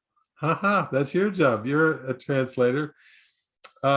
And almost every document in the world that is set up for translation seems so out of the spirit of A Course in Miracles. But I also don't have anything else I would like to do that would earn me money. Do I just hand it over to Holy Spirit and hope for the best? She says, see how fitting this question is for the theme of this retreat. So you and Hazel have got the same question. And when I was saying, give it under the direction or let the Holy Spirit use it for the greater plan, like I've told you many times, the translation, English, Spanish translation, especially with these ideas and the great interest of the Course in both the English speaking and the Spanish speaking audiences, is so high. So it's almost like tailor-made, like Jesus is saying, oh, you could be so helpful to me if you did this as a devotion, and then you trusted, like Francis, that everything else would show up. The actual being taken care of and the means would be provided if you first said yes to the purpose. So I think, Francis, that's mainly what we talked about, and what you shared today is you being convinced about the purpose. As soon as you were convinced that you really actually wanted peace, that it actually was your priority, then other things would come more as a backdrop to extend that peace. But it wasn't the way around of looking to how do I solve the financial issues. You'd already owned a business in solving financial issues. You were an expert at solving financial issues, and still you weren't content. You had to come back to peace.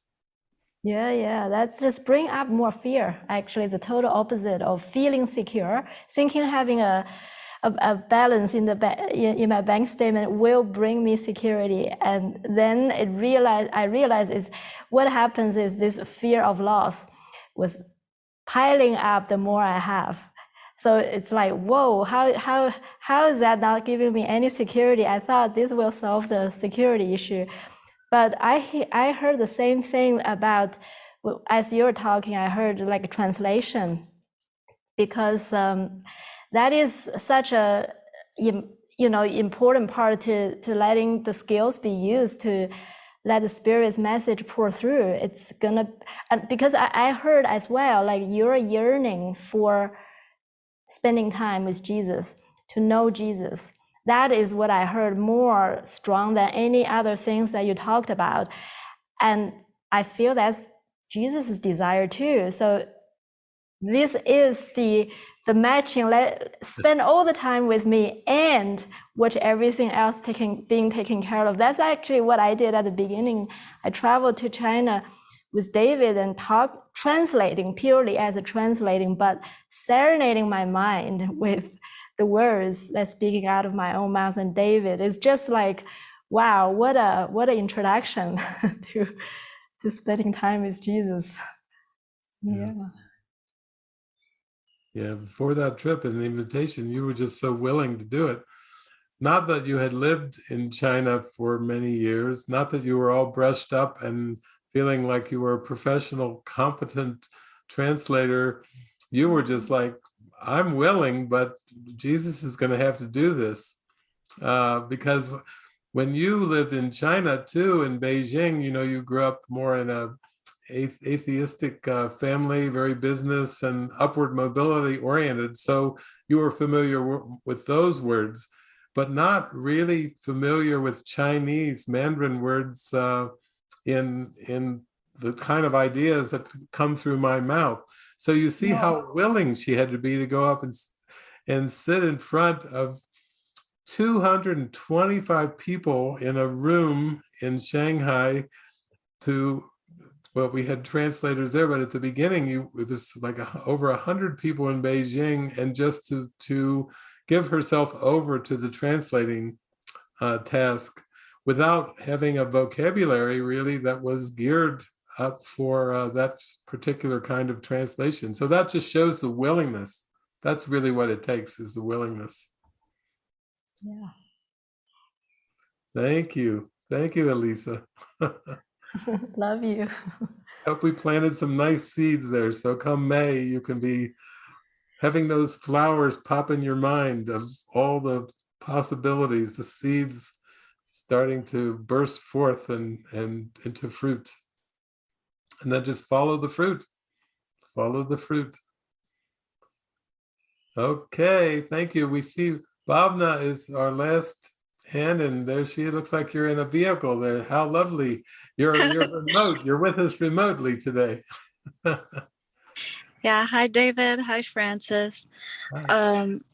I just wanted to share something that I'm noticing in myself regarding this theme of the retreat, plus what I saw in the movie yesterday.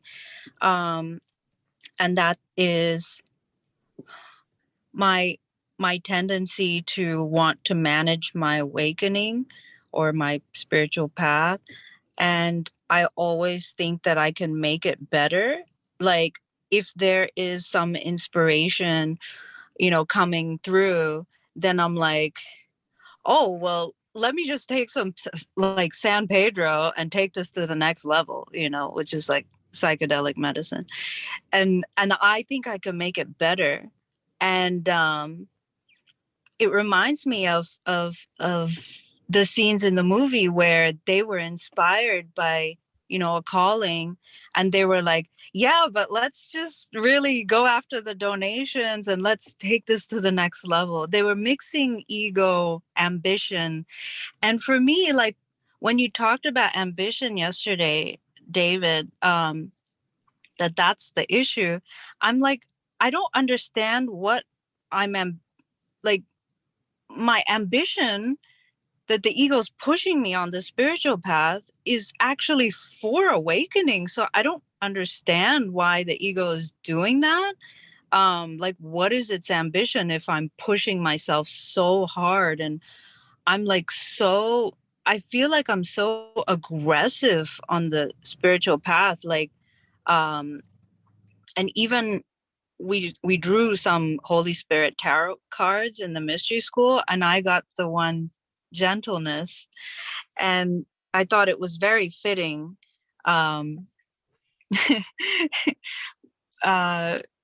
because I know there's an inner yearning in my mind for gentleness, to go very gentle. And I wanted to share one example where I can clearly see, as this is coming up, gentleness is the only way. And that is of my repression and fear of sex and sexual desire. I'm like probably celibate for lifetimes, and completely repressed it. I'm like, I don't have any such desires, but now it seems to be coming up, and then there's no way in hell that can be healed through the ego's pushing. The only way it can be healed is through gentleness and joy and love. That's what I'm seeing now. So Francis talked about following the joy, and that resonates. But I think I still see so much pushing and aggression in me on the spiritual path. I just want to share about this. Thank you. Yeah, thank you, Bhavna. Oh, it's so beautiful. You're very transparent with it all, and it maybe is not so obvious what aspect of the self-concept that the ego is trying to promote, because really all of time and space and the personalities and everything is all part of just one dream and one self-concept. So it doesn't help us to use the analytical approach and say, wow, maybe I was a monk for 10 lifetimes and I focused on mastering the libido, mastering the sexual desire, and now I come as a master in that, and my worldly life is showing I must be a master. And then all of a sudden, I thought maybe I was the master of fear and I need mastery through love. It reminds me of a Star Trek episode where there was a Vulcan who, the Vulcans are very good at mastering their desires. That's kind of one of the Vulcans' trademarks, is mastering it. And I believe it's the one, I think Tuvok with, again, it's Star Trek Voyager. He's so good at masking and mastering his emotions that he prides himself enormously on his control of emotions, like Vulcan mind training ever since he was a little boy.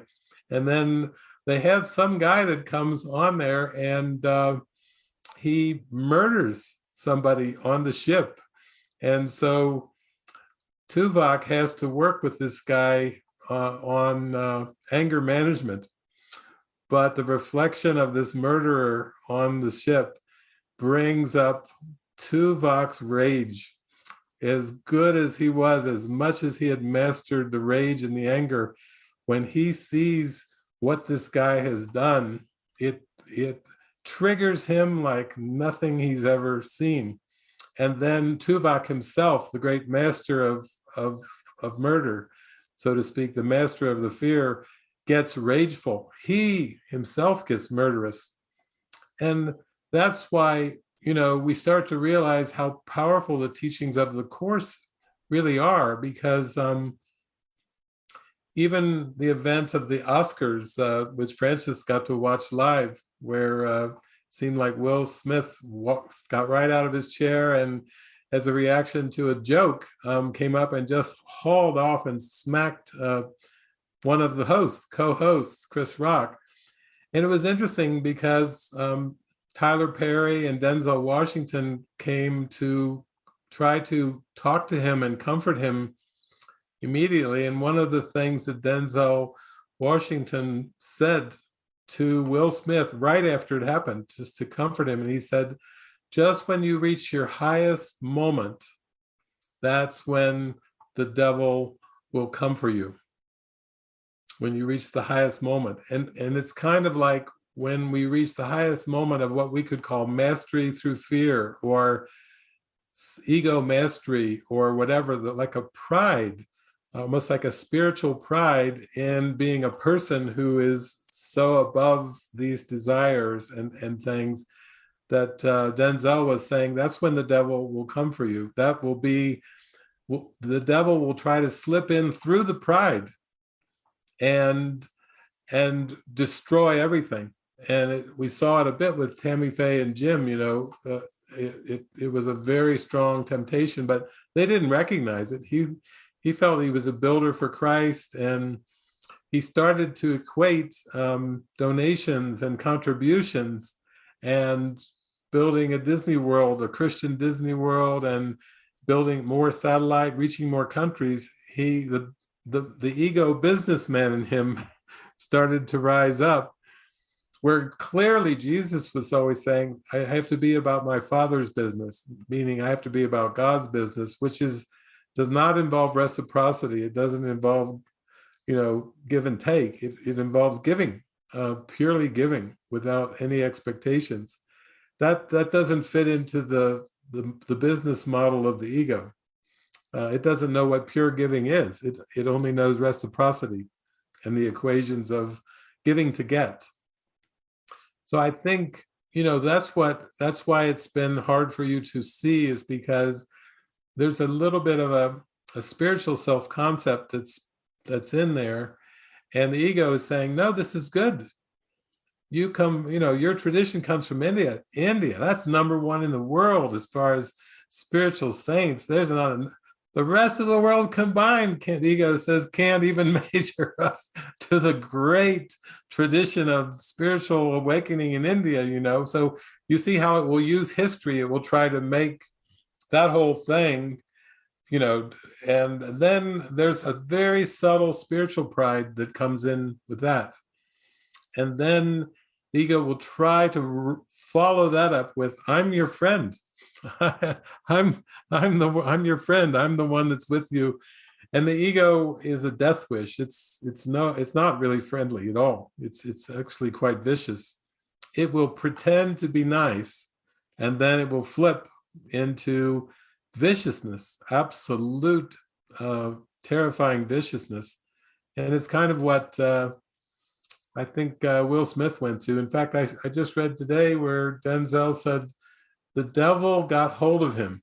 That was I was like, whoa, that's a pretty strong statement. But in one sense, Denzel was, it was saying that it was there, and his mind just had for allegiance to the ego for that moment, even for those moments.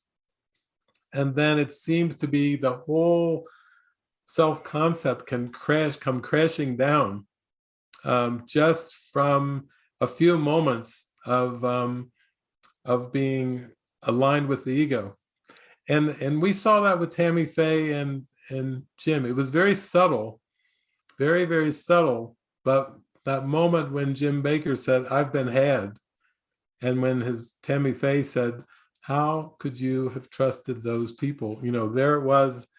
It was almost like, wow, this sneaky presence, it's just a belief. It's not a real presence, but this alignment, this allegiance to this sneaky belief is what death and destruction are about, because it's blocking the light in our mind. So you're really, these are great things that you're bringing up, because you're really tuning into this now, and you're really seeing that these have been patterns, but you don't want to give in to these patterns anymore.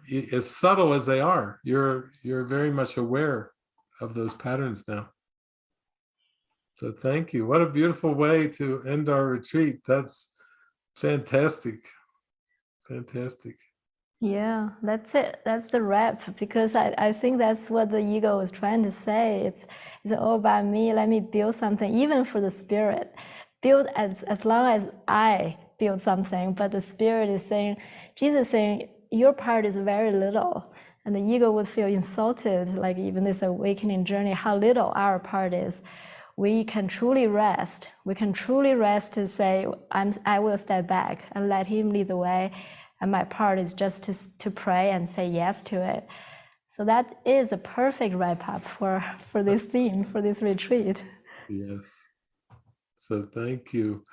Thank you all. Oh my gosh, so precious. We're joined in this great awakening, and we're following, and we're sharing our insights, and you're sharing your miracles and insights with all of us too, and with all of our beloveds everywhere. So thank you again. And Francis, always a joy to come on and share this holy purpose with everyone. And yeah, I think it's no words for how touching. Yeah. Thank you for spending this whole weekend together. I can't think of anything more holy than this. Yeah, thank you so much, everyone.